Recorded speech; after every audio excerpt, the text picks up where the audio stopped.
आज हम एक ऐसी बीमारी पर बात करने वाले हैं जिसका नाम लेने से भी लोग डरते हैं। कि कैंसर एक्चुअली में बीमारी हम बोले एक बीमारी नहीं है। कैंसर एक बीमारियों का समूह है। आम लोग कैंसर और ट्यूमर को एक ही बात मानते हैं, ट्यूमर हो गया, बोलते हैं ब्रेन में ट्यूमर हो गया। तो जब किसी भी ट्यूमर के अंदर सेकेंड स्टेप एक्टिवेट होता है तभी वो कैंसर बनता है या कार्सिनोजेनेसिस पूरा होता है। इस तरह के ट्यूमर क्यों डेंजरस हैं? क्योंकि अब ये ब्रेन में जा सकते हैं, बोन्स में जा सकते हैं, वो लंग्स में जा सकते हैं, वो बाकी बॉडी के ऑर्गन्स को भी इफेक्ट कर देते हैं। कि 2030 तक कैंसर से होने वाली मौतें जो हैं वो हार्ट अटैक को या हार्ट के रिलेटेड डिजीज को भी या डेथ को भी ओवरपावर कर जाएंगे। कैंसर अगर किसी को हो गया तो सीधा कैंसर का जो कनेक्शन है वो डेथ से है। ऑलमोस्ट 30% ऑफ मेंस कैंसर जो है वो रिलेटेड है तंबाकू से। कैसे वो शुरुआत स्टेज में उस कैंसर की पहचान कर सकते हैं? बहुत बहुत इंपॉर्टेंट आई थिंक सवाल है ये, इसके बारे में जानना बहुत जरूरी है जी।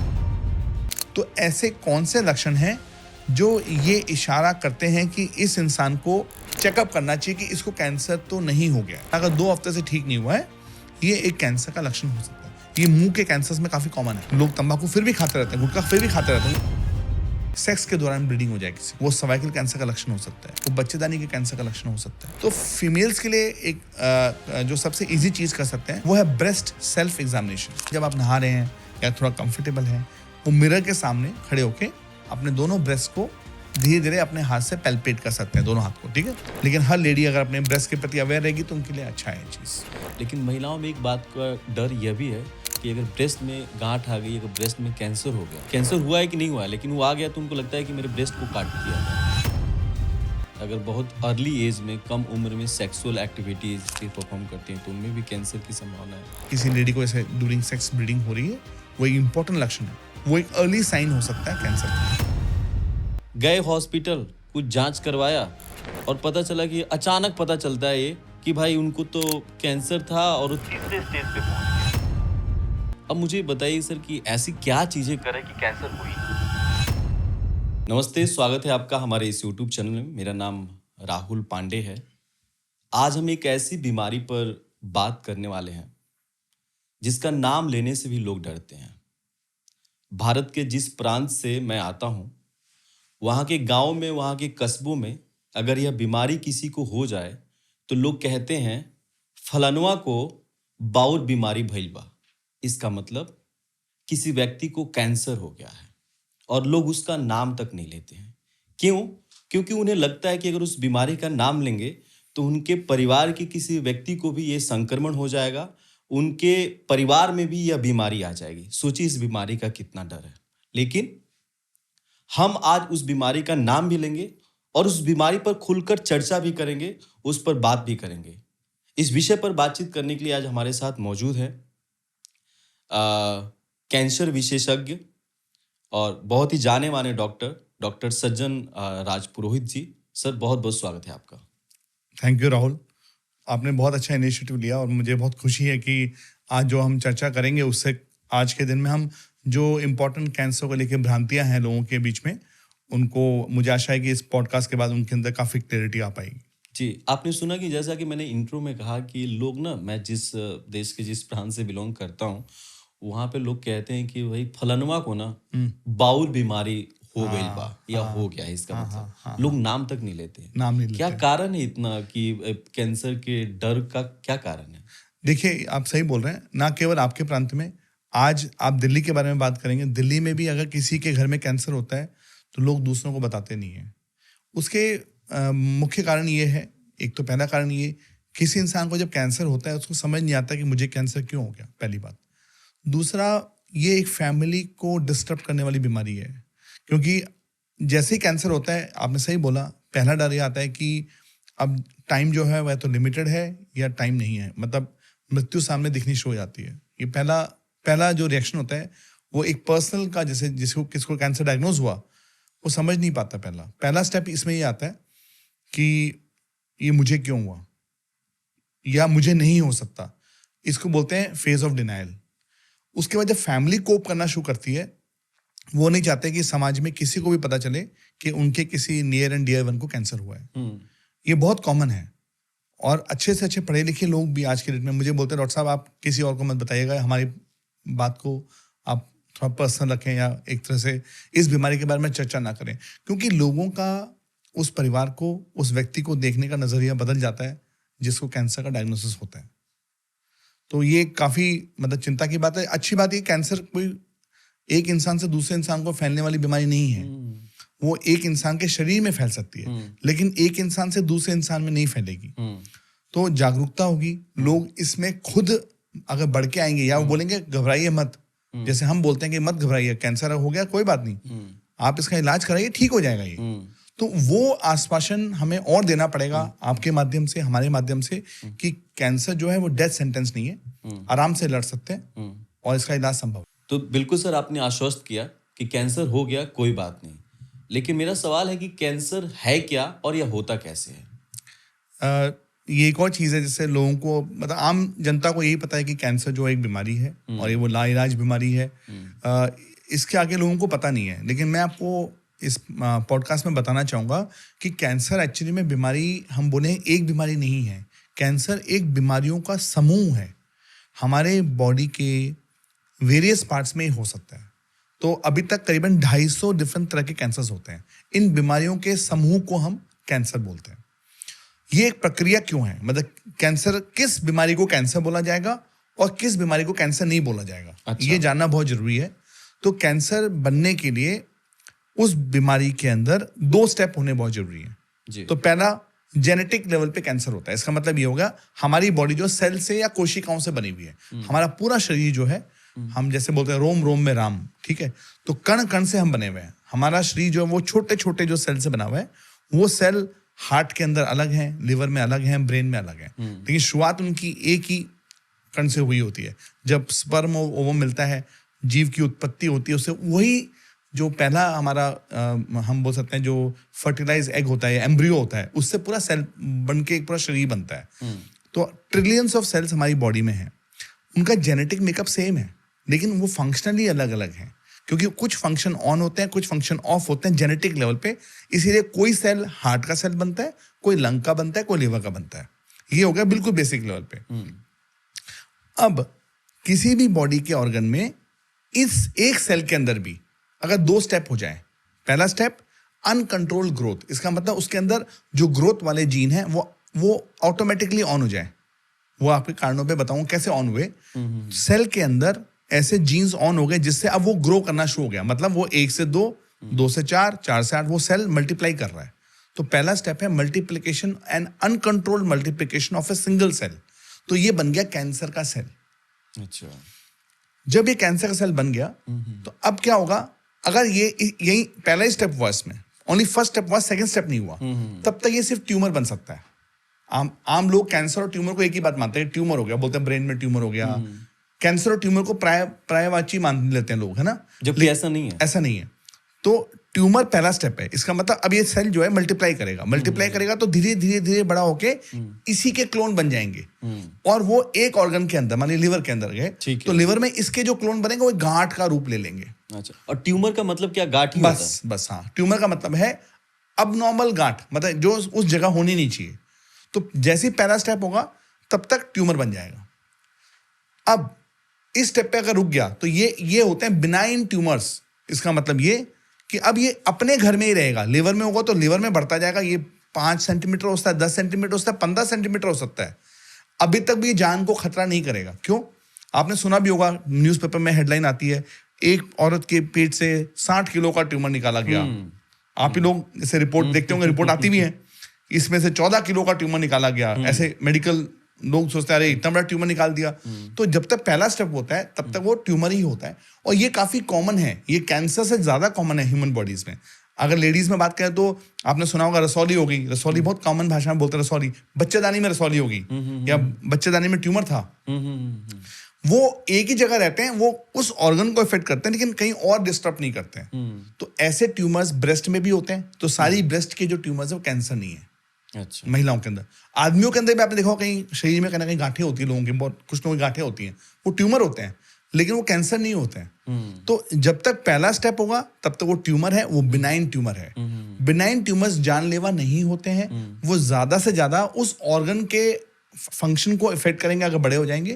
और इन लोगों का अगर हमें या तो कुछ नहीं करना पड़ता है, कोई ट्रीटमेंट लेने की जरूरत नहीं, अगर बहुत धीमी गति से बढ़ रहे हैं, या इनको निकाल देंगे तो वो क्योर हो जाएंगे। अब आता है नेक्स्ट स्टेप, सेकंड स्टेप जी। उसको बोलते हैं मेटास्टैटिक पोटेंशियल। मतलब अब वो सेल है, उसमें पहला स्टेप हुआ अनकंट्रोल्ड ग्रोथ एंड मल्टीप्लिकेशन, दूसरा स्टेप हुआ ability to go from that part to other parts of the body. तो ब्लड के थ्रू, लिम्फेटिक सप्लाई के थ्रू ये जो सेल जो यहां ट्यूमर बना रहे थे, ये अब कहीं भी जाकर इसके रूप और बन सकते हैं। तो जब किसी भी ट्यूमर के अंदर सेकेंड स्टेप एक्टिवेट होता है तभी वो कैंसर बनता है या कार्सिनोजेनेसिस पूरा होता है। इस तरह के ट्यूमर क्यों डेंजरस हैं? क्योंकि अब ये ब्रेन में जा सकते हैं, बोन्स में जा सकते हैं, वो लंग्स में जा सकते हैं, वो बाकी बॉडी के ऑर्गन्स को भी इफेक्ट कर देंगे। जी। तो ये दोनों स्टेप जब पूरे होंगे तभी वो कैंसर का रूप ले लेगा। इसीलिए ऐसी बीमारियां जिनके अंदर इस तरह के सेल अबनॉर्मल हो चुके हैं वो कैंसर हैं। और ऐसी बीमारियों से हमें जो डर लगता है या जो हम सुनते हैं वो इन बीमारियों के समूह को हम कैंसर बोलते हैं। ओके, बहुत ही सुंदर। मैं अभी आगे इसके सवाल पर आऊंगा कि जो आपने बोला कि सेल जो अनकंट्रोल हो जाते हैं तो उनको कंट्रोल कैसे किया जा सकता है, उस पर मैं आऊंगा। उससे पहले मुझे बताइए कि आजकल किस तरह के कैंसर के केसेस आ रहे हैं और क्या किस तरह का कैंसर ज्यादा पाया जा रहा है? जी जी जी। तो आंकड़ों के हिसाब से अगर देखा जाए WHO की जो हम देखें कि ओवरऑल बिगेस्ट किलर्स अगर हम देखें ह्यूमन बींग्स के अंदर, तो अभी कार्डियक सबसे ऊपर है इस समय। कार्डियक मतलब हार्ट से होने वाली मौतें सबसे ज्यादा होती है दुनिया में।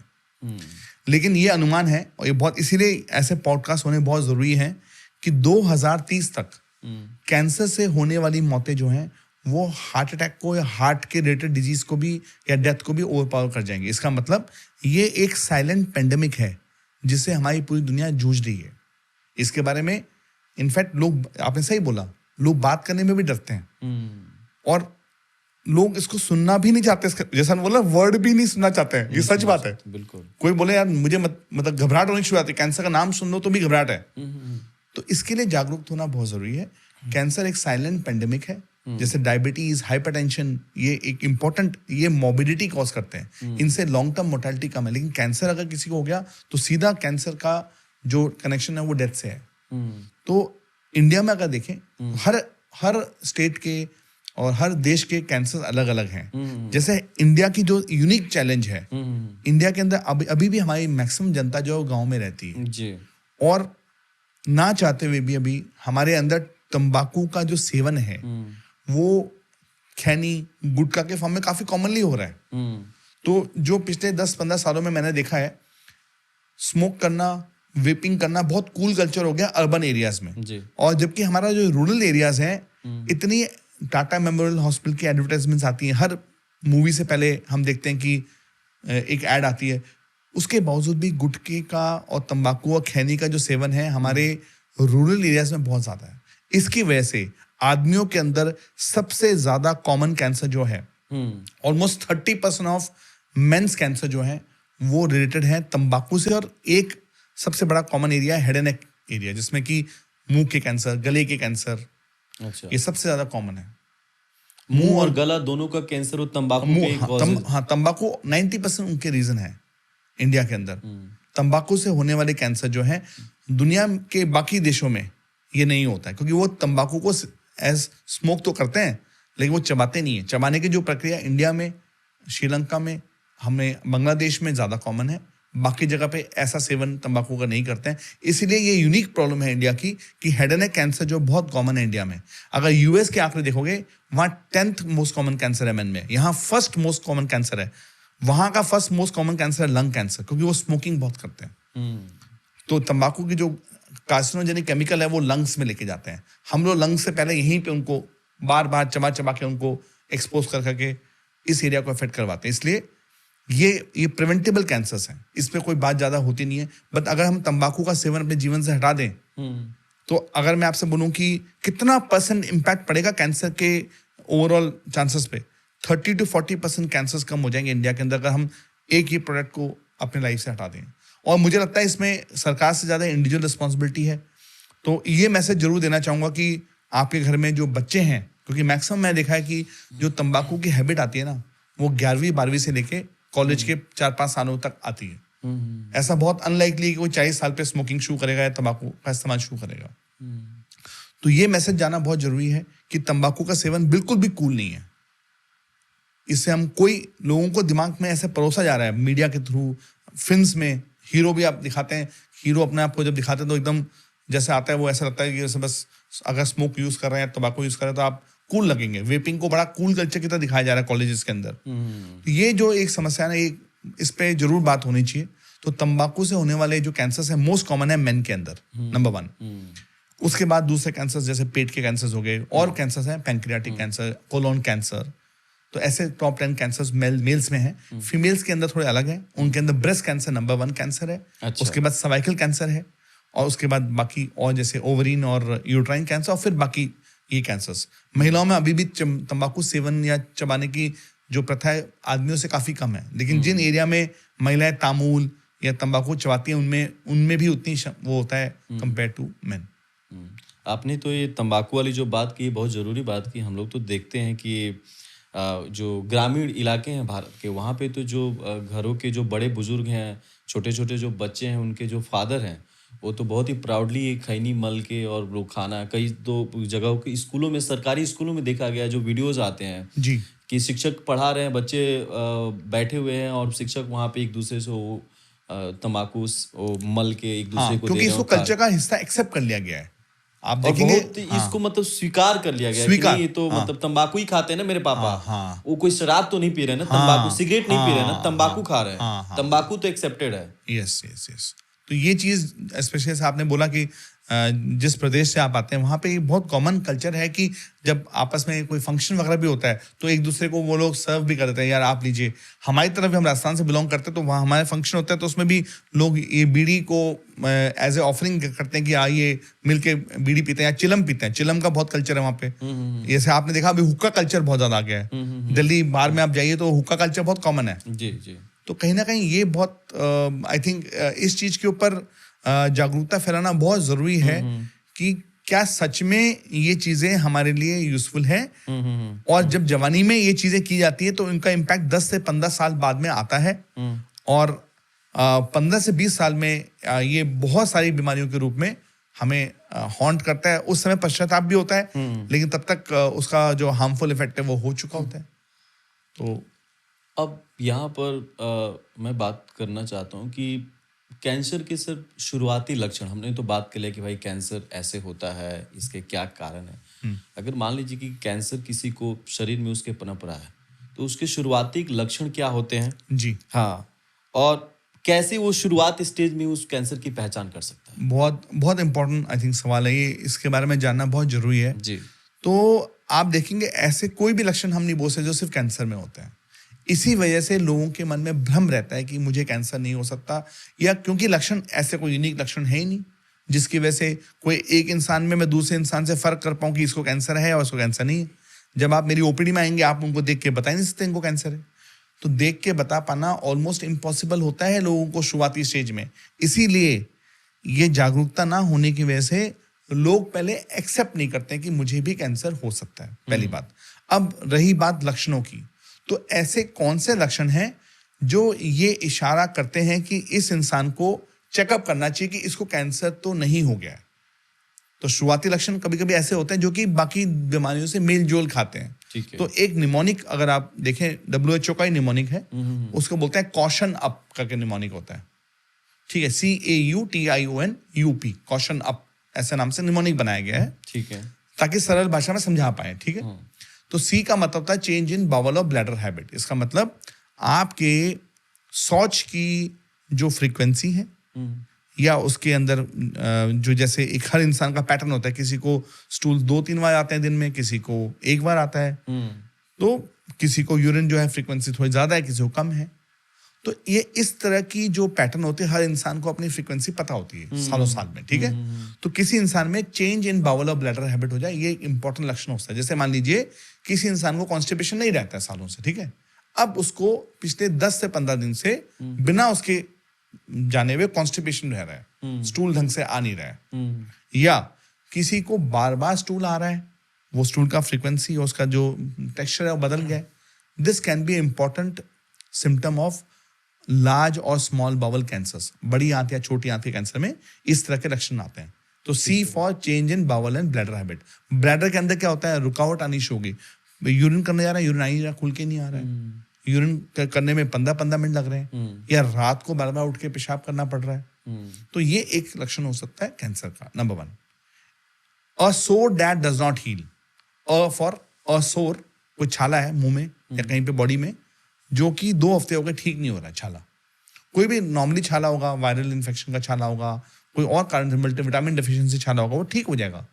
या रिकरेंट होते हैं, बार बार आते हैं कुछ लोगों को छाले, लेकिन एक छाला अगर 2 हफ्ते से ठीक नहीं हुआ है, ये एक कैंसर का लक्षण हो सकता है। ये मुंह के कैंसर्स में काफी कॉमन है। अच्छा। हाँ, लोग तंबाकू फिर भी खाते रहते हैं, गुटखा फिर भी खाते रहते हैं, उनको लगता है ये कुछ हो गया होगा, वहां चूना भी लगा देते हैं लोग, उसको 2-2, 3-3 महीना इग्नोर कर लेते हैं। वो डरते हैं कि अगर जाके जांच कराएंगे तो पता चले क्या निकला है, लोग जाते नहीं है। तो एफ होता है अ sore that does not heal. फिर होता है यू। यू का मतलब होता है आपका अनएक्सप्लेन्ड वेट लॉस।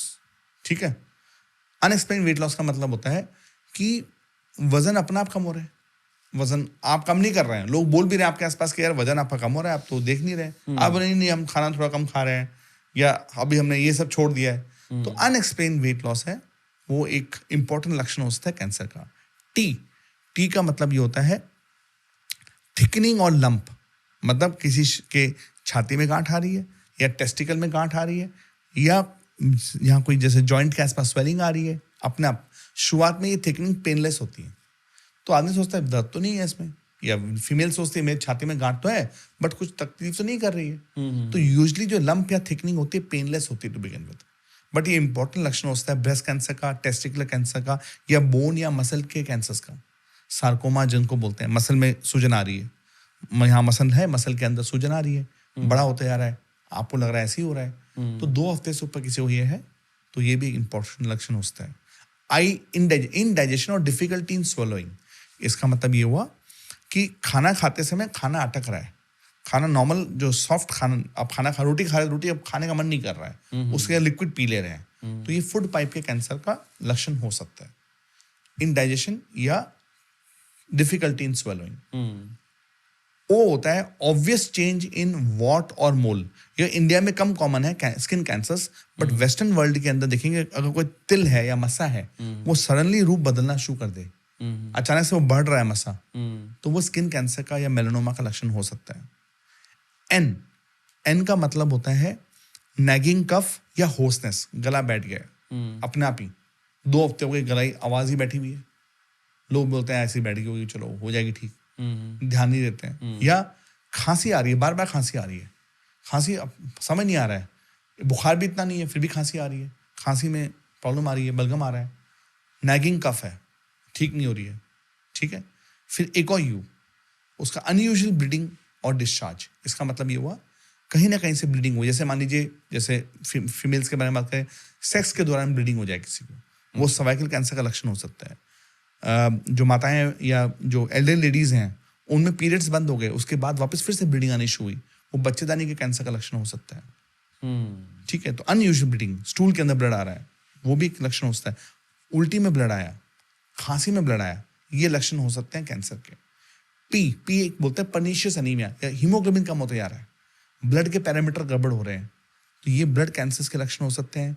तो ये सारे, अगर मैं शॉर्ट में बोलूं, कॉशन अप नाम से निमोनिक बनाया जाए, तो प्राय देखेंगे कि ऐसा नहीं कि ये लक्षण जो है वो बाकी बीमारी, जैसे टीबी में भी ये लक्षण हो सकते हैं। ठीक है, ये टाइफाइड में भी लक्षण हो सकते हैं ऐसे वाले। तो जरूरी नहीं है कि सारे लक्षण जो है वो कैंसर में ही होंगे, लेकिन अगर ऐसे लक्षण किसी इंसान को हैं, 2 हफ्ते हो गए हैं, आपका फैमिली फिजिशियन को ठीक नहीं कर पा रहा है, तो अपने नजदीक में सुपर स्पेशलिटी सेंटर में जाइए।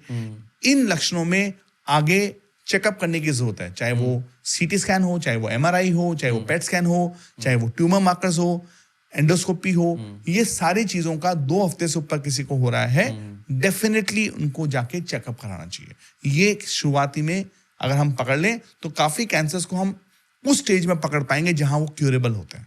बहुत ही अच्छा सर, आपका ये जवाब सुनते हुए मुझे लगता है कि जो भी सुनेगा उसके मन में तो ये डर हो जाए कि इतनी बारीक बारीक चीजों को कैसे हम ध्यान रखें ताकि शुरुआत के लक्षण हमें पता चल जाए।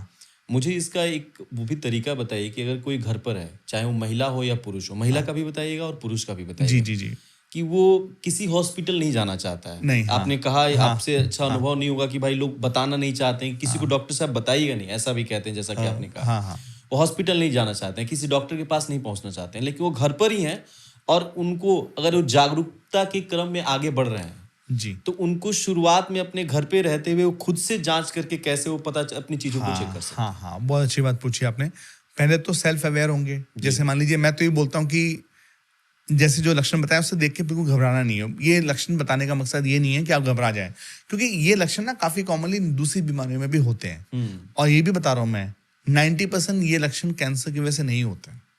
तो मैं ऐसा नहीं कि ये लक्षण आ गया तो कैंसर ही है, लेकिन ये इसलिए जरूरी है। कभी कभी ये अंदर से लक्षण हो रहे होते हैं, आपका अंदर से आवाज भी आ रही होती है हम सही नहीं है, हमें डॉक्टर को जाके दिखाना चाहिए। फिर भी दूसरा मन कहता है हम नहीं जाएंगे, कुछ गए तो पता चले कि हमें कुछ डायग्नोज हो गया। तो कहीं ना कहीं मैं ये मानता हूं कि पहली बात तो ये कि सब लोगों में ये लक्षण कैंसर का कारण नहीं है। 90% में कैंसर नहीं निकलेगा। ठीक है। अगर निकला तो आप समय पे, जैसे आपने बोला कि अर्ली डायग्नोज कैसे करें, तो अर्ली डायग्नोज तब कर पाएंगे जब आपको पता होगा ये लक्षण है, इन लक्षणों को मुझे इग्नोर नहीं करना है। तो जैसे आप ब्लड टेस्ट कराएंगे, हम अपने प्रिवेंटिव चेकअप करते हैं, आप कॉर्पोरेट में काम करते हैं, कहीं भी काम करते हैं, साल में एक बार चेकअप होता है। अभी तो कुछ ट्यूमर मार्कर्स भी हैं जो कि लोग धीरे धीरे हम प्रिवेंटिव चेकअप में हमने इनकॉर्पोरेट किए हैं। जैसे ट्यूमर मार्कर, जैसे कि ऐसे मार्कर कि वो अगर अबनॉर्मल हो इन लक्षणों के अलावा, तो भी हमें आगे चेकअप करना चाहिए। वो स्टैंडर्ड गाइडलाइंस में नहीं है, लेकिन इंडिया में फिर भी पॉसिबल है। क्योंकि इंडिया में क्या है कि सेल्फ पेड मॉडल है, हम लोग ज्यादातर लोग अपना जो चेकअप है या वो खुद करवाते हैं। वेस्टर्न वर्ल्ड में अभी तक वो पॉलिसीज में क्यों नहीं आया? क्योंकि वेस्टर्न वर्ल्ड में मोस्टली गवर्नमेंट सपोर्टेड होता है। तो गवर्नमेंट अगर कोई पॉलिसी में डाल देगी तो सबके लिए करना पड़ेगा उसको। लेकिन कोई इंसान अगर अलर्ट है, अपनी हेल्थ को लेके कॉन्शियस है, तो ऐसे कौन से टेस्ट है जो घर बैठे वो करा सकता है? पहली बात तो कुछ टेस्ट ऐसे हैं, जैसे कि मेल्स के अंदर हम बताते हैं। मेल्स में मान लीजिए आपकी उम्र है 50 साल से ऊपर, ठीक है, 50 साल से नॉर्मली 50 साल से ऊपर ही ऐसे टेस्ट का फायदा होता है। कोलोन कैंसर के लिए एक मात्रा होता है, उसको बोलते हैं CEA, कार्सिनो एम्ब्रियोनिक एंटीजन। ये एक टेस्ट अगर ये 3 मिलीग्राम पर डेसीलीटर से ऊपर आता है तो कहीं ना कहीं ये दिखाता है कि आंतों में कुछ प्रॉब्लम है। और अगर ये 10 मिलीग्राम से ऊपर है या 50 मिलीग्राम आ रहा है, तो मतलब 50 के ऊपर रेंज आ रहा है, तो मतलब बेसिकली ये एक कैंसर का लक्षण होता है कोलोन कैंसर के लिए। इसी तरह से प्रोस्टेट स्पेसिफिक एंटीजन PSA का टेस्ट होता है, ये अगर 20 से ऊपर है तो काफी चांसेस होते हैं कि किसी इंसान को प्रोस्टेट कैंसर होने की संभावना या उसको है। तो ये ट्यूमर मार्कर जो मेल्स में हम कॉमनली यूज करते हैं। फीमेल्स के लिए ब्रेस्ट कैंसर में एक मार्कर है 15.3, कम यूज होता है, बट एक आजकल अवेलेबल है, काफी सारे लैब्स जो है वो कर देते हैं इंडिया में। और CA-125 का मार्कर है जो ओवेरियन कैंसर का मार्कर है। इसी तरह से दोनों मेल्स और फीमेल्स में कुछ मार्कर, जैसे कि AFP का मार्कर होता है, वो लिवर कैंसर का मार्कर है, या पिफ्का का मार्कर होता है, ये लिवर कैंसर का मार्कर है। आइडियली ये मार्कर जो है वो अपने फिजिशियन या अपने अच्छे स्पेशलिस्ट की सलाह से कराएं, बट जैसे आपने बोला इंडिया में पॉसिबल होता है, लोग ब्लड टेस्ट कुछ भी करा लेते हैं यहाँ पे, तो अगर वो अपने पैकेज के अंदर इंक्लूड करें तो ये एक सरल तरीका है। अब आपने एक सवाल पूछा अपने आप को कैसे चेक करें, तो फीमेल्स के लिए एक जो सबसे इजी चीज कर सकते हैं वो है ब्रेस्ट सेल्फ एग्जामिनेशन या सेल्फ ब्रेस्ट एग्जामिनेशन।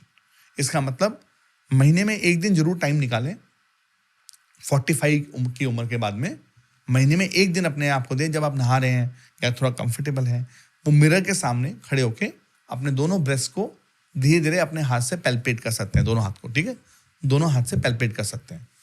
तो इस प्रक्रिया से उनके अंदर अपनी ब्रेस्ट के प्रति अवेयरनेस होगी। अगर उनको कुछ चीज अबनॉर्मल लगे तो ब्रेस्ट अवेयरनेस हर लेडी को जैसे होता है, जैसे हमारे गट की हमारे को रहता है कि हमारा पेट कैसे साफ होगा हमें पता है, ऐसे ही फीमेल्स के अंदर अवेयरनेस होती है अपने ब्रेस्ट को लेके। ब्रेस्ट में कुछ भी अबनॉर्मलिटी होगी तो उनके माइंड में आएगा कि कुछ अबनॉर्मल है। ऐसा कुछ भी अबनॉर्मल लगे तो वो अपने गायनेकोलॉजिस्ट को जाके मिले। तो ये एक इंपॉर्टेंट चेकअप। मेल्स के अंदर वो अपने टेस्टिस में अगर कोई अबनॉर्मल स्वेलिंग आ रही है, काफी बार आपने देखा हाइड्रोसिल नाम की प्रॉब्लम होती है आदमी में, काफी कॉमन है मेल्स में। तो ऐसा नहीं कि हर स्वेलिंग जो आ रही है टेस्टिस में वो कैंसर ही है, लेकिन अगर टेस्टिस में भी पेनलेस लंप हो रहा है, बढ़ रहा है, वो टेस्टिकुलर ट्यूमर का सिम्टम हो सकता है। तो ये हो गया अपना खुद को चेक करना। बाकी अपने वेट को चेक करना, ये इंपॉर्टेंट। अगर आपका वेट लॉस हो रहा है, आपको लग रहा है कि मेरे कपड़े ढीले हो रहे हैं और हम ऐसा कुछ चल के कुछ नहीं कर रहे हैं या हमारी भूख दब रही है, तो वो एक लक्षण हो सकता है जो कि इजीली इंसान अपने अंदर चेंज चेक कर सकता है और अपने फिजिशियन से जाके मिले।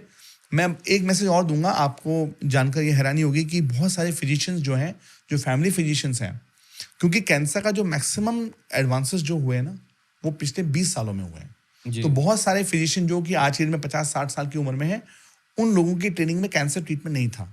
तो जिस तरह से हम ये अवेयरनेस एक्टिविटीज़ कर रहे हैं, जनता के लिए एक पब्लिक अवेयरनेस कर रहे हैं, इसी तरह से हम जो ऑन्कोलॉजी के अंदर कंटिन्यूइंग मेडिकल एजुकेशन प्रोग्राम्स भी करते हैं, फिजिशियंस को भी इस तरह का ट्रेनिंग देते हैं कि डॉक्टर साहब अगर आपके पास ऐसा कोई पेशेंट आए तो आप उसको रेफर करें रेदर देन कि उसको, क्योंकि वो भी घर के डॉक्टर बन जाते हैं, तो वो उनके दिमाग में भी अच्छा, इतना कॉमन नॉर्मली खांसी जुकाम का इलाज करते हैं तो उनके दिमाग में भी ये कैंसर का डाउट नहीं आ पाता है बहुत। तो वो खुद भी कभी कभी इन चीजों को इग्नोर कर देते हैं, अरे नहीं ऐसे ही हो रहा होगा, जैसे बोला अरे चिंता नहीं, मत उनकी रिलैक्स करने की वो फैमिली के साथ इस तरीके से अटैच हो गए हो कि फैमिली डॉक्टर है तो इतना रिलैक्स करते हैं, अरे ठीक है हो जाएगा, इससे ये दवा ले लो। हाँ, तो दवा लेते हुए भी 3 हफ्ते हो जाए तो पक्का अगर ठीक नहीं है तो आप उनसे रिक्वेस्ट करें कि डॉक्टर साहब मुझे जांच करवाइए और आगे अगर रेफर करना तो रेफर कीजिए, ये बहुत ज़रूरी है। महिलाओं में आपने सर कहा कि 45 साल की उम्र के ऊपर अगर महिलाएं हैं तो उनको ये करनी चाहिए, लेकिन बात अगर कोई महिला अगर कोई लड़की 30 बरस की है, 32 बरस की है, 35 बरस की है,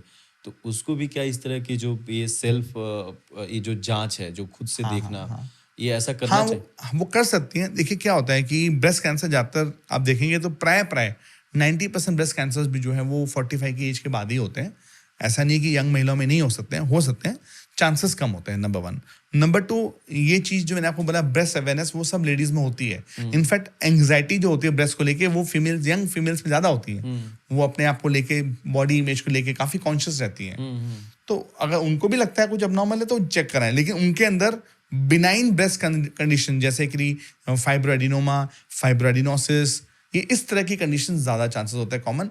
ऑब्वियसली मैं ये नहीं बोलूँगा कि उनके अंदर नहीं होता, बट उनके चांस थोड़े कम होते हैं। गाइडलाइन के हिसाब से जो चेकअप का प्रक्रिया है वो 45 ईयर्स के बाद है, लेकिन हर लेडी अगर अपने ब्रेस्ट के प्रति अवेयर रहेगी तो उनके लिए अच्छा है चीज़। आपने ब्रेस्ट कैंसर का, जैसे कि पुरुष और महिलाओं की जब हम लोग बात कर रहे थे, तो आपने कहा कि महिलाओं में ब्रेस्ट कैंसर की जो संख्या है वो सबसे ज़्यादा बढ़ोतरी होती है। जी। इसका मतलब क्या, इसका मेनली क्या कारण क्या है इसका? कारण और मतलब जब और पेशेंट जब आपके पास आते हैं, आप जब देख पा रहे हैं, तो क्या वो गलतियां, वो लोग किस स्टेज में आते हैं और क्या गलतियां कर चुके होते हैं? सो ब्रेस्ट कैंसर के बारे में बताऊंगा मैं। तो ब्रेस्ट कैंसर का अगर हम देखें, एक होता है पॉपुलेशन इंसिडेंस। इसका मतलब सरल भाषा में समझा जाए कि अगर मान लीजिए जैसे इंडिया का लाइफ स्पैन जो है ऑन एवरेज 69 ईयर्स है। इंडिया में एक इंसान नॉर्मली अगर पैदा हुआ है तो 69 ईयर्स के आसपास वो जिएगा। ठीक है। वही वो जो वेस्टर्न वर्ल्ड में 80 ईयर्स के आसपास है और जापान में तो 90 ईयर्स पहुंच रहा है वो। ठीक है, तो लोग ज़्यादा जी रहे हैं आज के डेट में। अगर हम ये चीज़ देखते हैं 1921 के अंदर, तो इंडिया का औसत जो अगर मीडियन लाइफ स्पैन था 32 ईयर्स था। तो इंडिया में डेफिनेटली लोग अब ज़्यादा जी रहे हैं। तो 100 महिलाएं जो कि अपना जीवन काल पूरा करेंगी मान लीजिए, ठीक है, तो ये एक डेटा ये बोलता है कि 8 में से 1 लेडी को ब्रेस्ट कैंसर होगा। लाइफ टाइम रिस्क है ये। Life time risk of 1 women in India is 1 in 8 women। ये होगा ही होगा। क्यों होगा उसके कारणों पे आएंगे, बट ये एक बेस लाइन रिस्क है जी। अब अगर हम थोड़ा डीप जाते हैं तो डीप जाके देखेंगे कि कौन सी ऐसी महिलाएं हैं जिनको बाकी महिलाओं से कैंसर होने के चांस ज्यादा हैं। ठीक है। तो जो लेडीज ओबीज हैं, जिनकी शादी नहीं हुई है, वो जीवन काल उन्होंने विदाउट नो चाइल्ड बर्थ, या उन्होंने मल्टीपल साइकिल्स ऑफ आईवीएफ करवाया है अगर बच्चे पैदा करने के लिए, या उन्होंने लॉन्ग टाइम तक, उन्होंने ये भी थोड़ा है कि बहुत लंबे टाइम तक अगर उन्होंने ओरल कॉन्ट्रासेप्टिव पिल्स लिए हैं, ठीक है, अर्ली उनकी मैरिज हो गई थी, या उनकी बहुत जल्दी पीरियड्स आ गए थे, पीरियड्स बंद बहुत बाद में हुए, ये सारे रिस्क फैक्टर होते हैं। ये रिस्क फैक्टर जो अब मान के चलिए कि ये एवरेज रिस्क फैक्टर से 1.5 से 2 गुना रिस्क को बढ़ा देते हैं। कुछ लेडीज के अंदर फैमिली हिस्ट्री भी होती है ब्रेस्ट कैंसर की, उनके अंदर भी बाकी लोगों से कैंसर होने की संभावना ज्यादा है। तो ब्रेस्ट कैंसर एक इम्पॉर्टेंट कैंसर है। अच्छी बात क्या है, इसको जल्दी पकड़ना बहुत सरल है। अगर जैसे आपने बोला कि ब्रेस्ट सेल्फ अवेयरनेस हो, अपनी ब्रेस्ट को लेके लेडीज चेक करें। और ये मैं आपको बताना चाहूँगा, इंडिया में अगर एक कैंसर है जिसमें अवेयरनेस सच में काम करी है ना, वो है ब्रेस्ट कैंसर। तंबाकू को लेके हमने इतनी एक्टिविटीज करी हैं, ना कोई देखता उनको, ना कोई सुनता, ना कोई समझता, ना उसको कोई उसमें। लेकिन फीमेल्स में ये चीज देखी है मैंने, ब्रेस्ट को लेकर आज की डेट में जनरली बहुत बदलाव आया है। देखो रूरल एरियाज में अभी भी बहुत नीड है, बट थोड़ी भी अगर लेडी पढ़ी हुई है, 12वीं तक भी पढ़ी होगी ना, वो अपनी ब्रेस्ट को लेकर काफी सेंसिटिव। तो अब आज की डेट में मैंने देखा है, जितना पहले कैंसर आते थे एडवांस स्टेज में, लेडीज शर्माती रहती थी। तो एटलीस्ट अर्बन एरियाज में ऐसा जरूर है कि ब्रेस्ट में लंप आता है। तो मैं आज देख रहा हूँ अपनी प्रैक्टिस में कि जल्दी लेडीज आ रही हैं, जबकि आज से 15-20 साल पहले ट्यूमर फट चुका होता था, घाव में से ब्लड आ रहा होता, तब भी वो लेडीज बताई थी, शर्माती रहती थी। तो मैं ये चाहूंगा बिल्कुल शर्माए ना लेडीज। मैं तो बोलूंगा देश के हर कोने में, अगर मैं सरल भाषा में बताऊं, किसी भी लेडी को अगर ऐसी कोई गांठ है जो शुरुआत में ब्रेस्ट में आ रही है, उनको बाई चांस पता चला और उनको लगता है कि किसी बच्चे ने ठोकर मार दिया, बच्चे के चोट लग गया, दरवाजा लग गया, उससे हो गया, ऐसा मत सोचें। तुरंत जाके बिल्कुल सिंपल टेस्ट होता है मैमोग्राम, वो मैमोग्राम से ही पता चल जाता है कि ये अब नॉर्मल गांठ है, नॉर्मल गांठ है। तो ब्रेस्ट के लिए अवेयरनेस बहुत जरूरी है, क्योंकि अगर हमने ब्रेस्ट कैंसर की अवेयरनेस को भी अच्छे से कर दिया तो, और हमने आपको और एक और चीज बताऊंगा, ब्रेस्ट कैंसर का ट्रीटमेंट बहुत एडवांस हो चुका है। फर्स्ट स्टेज में 99% लोग ठीक हो रहे हैं, सेकेंड स्टेज में 95% लोग ठीक हो रहे हैं, थर्ड स्टेज में भी अप टू 85-90% लोग ठीक हो रहे हैं, फोर्थ स्टेज में भी लोग जो हैं अराउंड 40-50% लोग ऐसे हैं जो कि लंबा टाइम मतलब विदाउट एनी ट्रीटमेंट निकाल पा रहे हैं। यहाँ पर महिलाओं में ना, आपने कहा बिल्कुल सही बात कि महिलाएं अपने ब्रेस्ट को लेकर काफ़ी कॉन्शियस होती हैं, लेकिन महिलाओं में एक बात का डर यह भी है कि अगर ब्रेस्ट में गांठ आ गई, अगर ब्रेस्ट में कैंसर हो गया, कैंसर हुआ है कि नहीं हुआ है, लेकिन वो आ गया तो उनको लगता है कि मेरे ब्रेस्ट को काट दिया जाएगा। हाँ, बहुत अच्छा क्वेश्चन पूछा। तो ये इसमें मैं बताना चाहूँगा, जितना जल्दी आप अवेयर होंगी, जितना जल्दी आप समझें कि मेरी छाती में गांठ है, तो आज की डेट में प्राय अगर छाती में सिर्फ गांठ है और गांठ का साइज जो है 5 सेंटीमीटर से बड़ा नहीं है, आप ये समझिए कि साइज जो है 5 सेंटीमीटर काफी बड़ा साइज हो जाता है।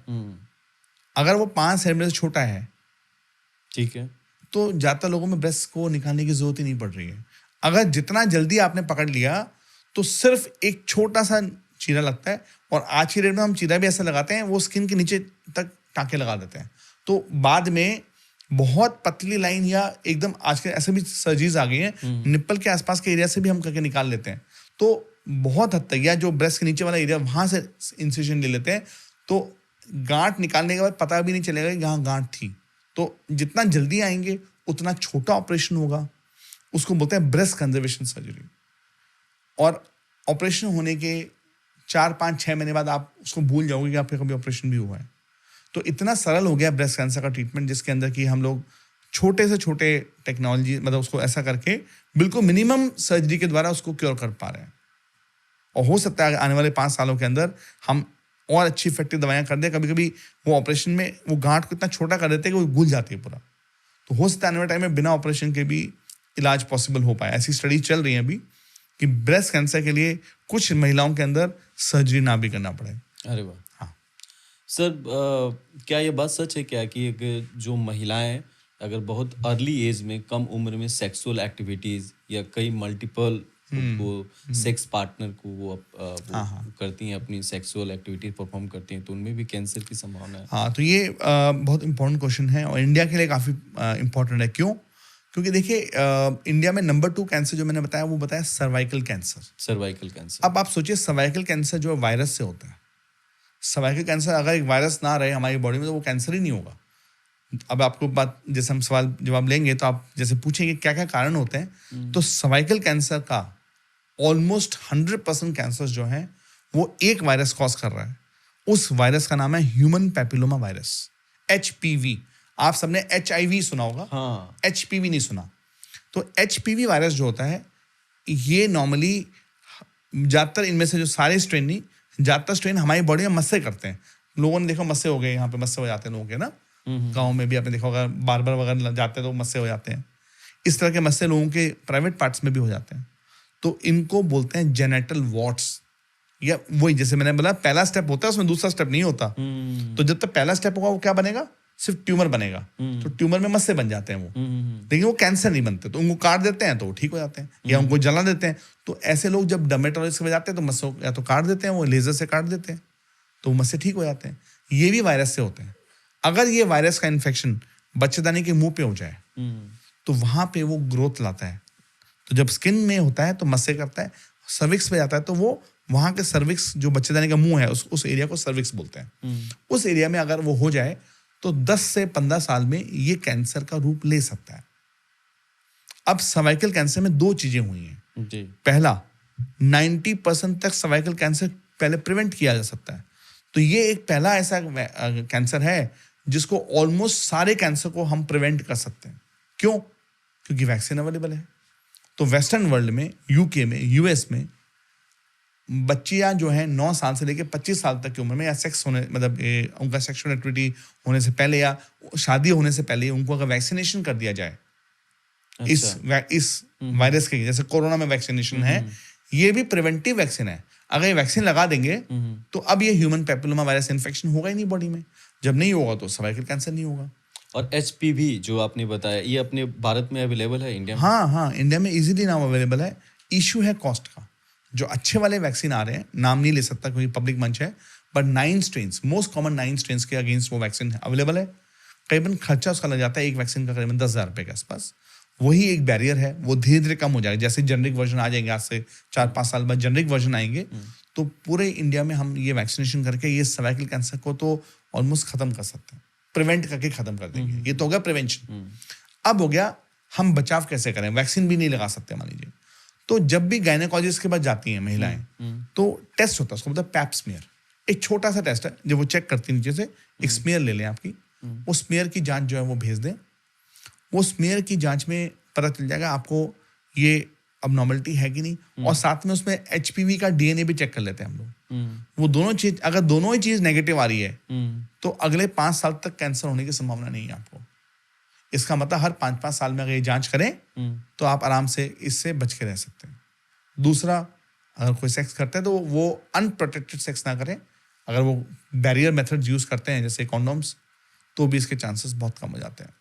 तो सर्वाइकल कैंसर एक ऐसा कैंसर है, जैसे मुंह के जो कैंसर मैंने आपको बताया वो प्रिवेंटेबल है, सर्वाइकल कैंसर भी प्रिवेंटेबल है। इसमें वैक्सीनेशन भी अवेलेबल है, इसमें आपका अर्ली डिटेक्शन भी अवेलेबल है। तीसरा, अगर किसी लेडी को ऐसे ड्यूरिंग सेक्स ब्लीडिंग हो रही है, वो एक इंपॉर्टेंट लक्षण है, वो एक अर्ली साइन हो सकता है कैंसर का, सर्वाइकल कैंसर। तो पोस्ट कॉइटल ब्लीडिंग या सेक्स के इमीडिएटली बाद ब्लीडिंग होना भी एक इंपॉर्टेंट लक्षण है। अगर ऐसा किसी लेडी को होता है तो अपने गायनेकोलॉजिस्ट के पास जाएं, अपने आप को चेक कराएं, वो जल्दी से डिटेक्ट हो सकता है। और आज के में सर्वाइकल कैंसर स्टेज 2 स्टेज 3 तक हाईली क्यूरेबल है, तो घबराने की बात नहीं है। तो सर्वाइकल कैंसर एक तरह से मैं बताऊं आपको, सारे मॉड्यूल में हमारे वो फिट बैठता है। हम उसको प्रिवेंट कर सकते हैं, हम उसको कैंसर बनने से पहले भी डायग्नोस कर सकते हैं, हम उसको कैंसर के टाइम में भी आराम से क्योर कर सकते हैं। आपने कहा कि कैंसर स्टेज 1, स्टेज 2, स्टेज 3 तक भी क्यूरेबल है। हाँ सर, एक चीज़, एक पैटर्न जो हम लोगों को देखने को मिलता है, आपके पास भी इस तरह की चीज़ें आती होंगी, और आम जनमानस में ये प्रवृत्ति है कि भाई गए हॉस्पिटल, कुछ जांच करवाया और पता चला कि अचानक पता चलता है ये कि भाई उनको तो कैंसर था और वो 3रे स्टेज पे पहुंच गया। जी जी जी। तो अचानक पता चलने का कारण ये होता है कि लोग डरते हैं। एक तो जिस इंसान को कोई तकलीफ हो रही होती है ना, आज के डेट में हम इतनी स्ट्रेस में हैं, हम अपने बच्चों को, हम अपनी फैमिली में भी बहुत बार वो सिम्टम बता नहीं पाते हैं। तो बहुत बार जब आपसे पूछा जाता है कितना, वो तो अभी 1-2 दिन हुए हैं, जबकि एक्चुअली 1-2 महीना हो चुका होता है सिम्टम आते हुए लोगों को। लोग ढंग से बता नहीं पाते, डरते हैं, क्योंकि अगर उन्होंने ये बोल दिया कि मुझे तो 3-4 हफ्ते से हो रहा है, तो उनके बच्चे कोसेंगे, अरे पहले बताते हमारे को। कहीं ना लोगों के मन में डर बहुत ज्यादा है। तो कोई इंसान इसकी जिम्मेदारी कौन लेगा कि हमें पता ही नहीं चला। तो सबसे आसान तरीका होता है अभी पता चला। पहली बात तो इंसान को अंदर से पता होता है कि मुझे थोड़े टाइम से ये समस्या आ रही है, उनका दिमाग को सिम्टम का सिग्नल जा रहा होता है। पहली बात, 70% लोगों में ऐसा होता है। 30% लोगों में जेन्युइनली ऐसा नहीं पता चलता है। जैसे ओवेरियन कैंसर है, आज भी कितने भी एडवांस हो गए हैं, फिर भी 3rd स्टेज में ही पता चल पाता है, क्योंकि लक्षण ही 3rd स्टेज में आने शुरू होते हैं उसके। तो बहुत बार ऐसे भी कैंसर है जब तक उनके सिम्टम आएंगे वो ऑलरेडी वो 3rd स्टेज में पहुंच चुके होते हैं। अब बात करें स्टेजिंग की, स्टेज 1, स्टेज 2, स्टेज 3, स्टेज 4, सरल भाषा में बताऊं। ठीक है। स्टेज 1 का मतलब है जहां कैंसर या ट्यूमर जहां डेवलप हो रहा है वहीं पे पड़ा हुआ है, कहीं और नहीं गया। अगर हम ब्रेस्ट के साथ सोचें तो ब्रेस्ट में एक लंप बना, बस वहीं पे लंप है और कहीं नहीं गया, वो स्टेज 1 है। स्टेज 2 का मतलब जहां लंप बना वहां के आगे लिम्फ नोड, उसके एक सप्लाई होती है, उसको बोलते हैं लिम्फेटिक सप्लाई, वो इंपॉर्टेंट इम्यूनिटी के कणों को वहां लेके जाती है। तो जैसे ब्लड सप्लाई होती है, ब्लड को लेके जाती है, ऐसे हमारी बॉडी के जो इम्यूनिटी के कण हैं उनके लिए अलग चैनल होता है। जैसे हमारे यहाँ पे एक रोड होती है, एक वीआईपी चैनल होता है, ऐसे ही ये जो है एक अलग तरह का चैनल होता है जो इम्यूनिटी के सेल्स को लेके जाता है, उसको बोलते हैं लिम्फेटिक सप्लाई। उनके स्टेशन होता है जहां रुकते हैं वो, उनको बोलते हैं लिम्फ नोड। तो फर्स्ट स्टेप होता है जहां पे बीमारी वहीं पे है। सेकंड स्टेप में ज्यादातर ये लिम्फ नोड में जाते हैं, बगल वाले। जैसे यहाँ होगा तो ये बगल में गांठें निकल आएंगी यहाँ पे, लिम्फेटिक नोड है वो सेकंड स्टेज हो गया। थर्ड स्टेज में क्या होता है, ये दोनों जगह बढ़ जाता है, मतलब नंबर ऑफ लिम्फ नोड बढ़ जाते हैं और ये गांठ भी बढ़ जाती है। लेकिन अभी तक भी बीमारी लोको रीजनल है, लोकल और रीजनल, लोकल रीजनल। अच्छा, लोको रीजनल डिजीज तक थर्ड स्टेज होता है। भैया अभी काबू में है, आग जो लगी है वो काबू में है। अच्छा, अब क्या है, उसके नेक्स्ट स्टेप में क्या होता है, बाकी जगह चली जाए बीमारी, लंग्स में, लिवर में, बोन में। इसका मतलब वो ब्लड में भी घूम रहा है। अब बेकाबू हो गई।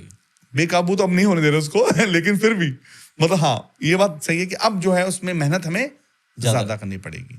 क्योंकि अब मान लीजिए बहुत छोटी जगह आग लगी तो आप पाँव से मसल के दबा सकते हो उसको। तो जब तक छोटा है तो मैंने आपको बोला ऑपरेशन, बड़ा ऑपरेशन की भी जरूरत नहीं है।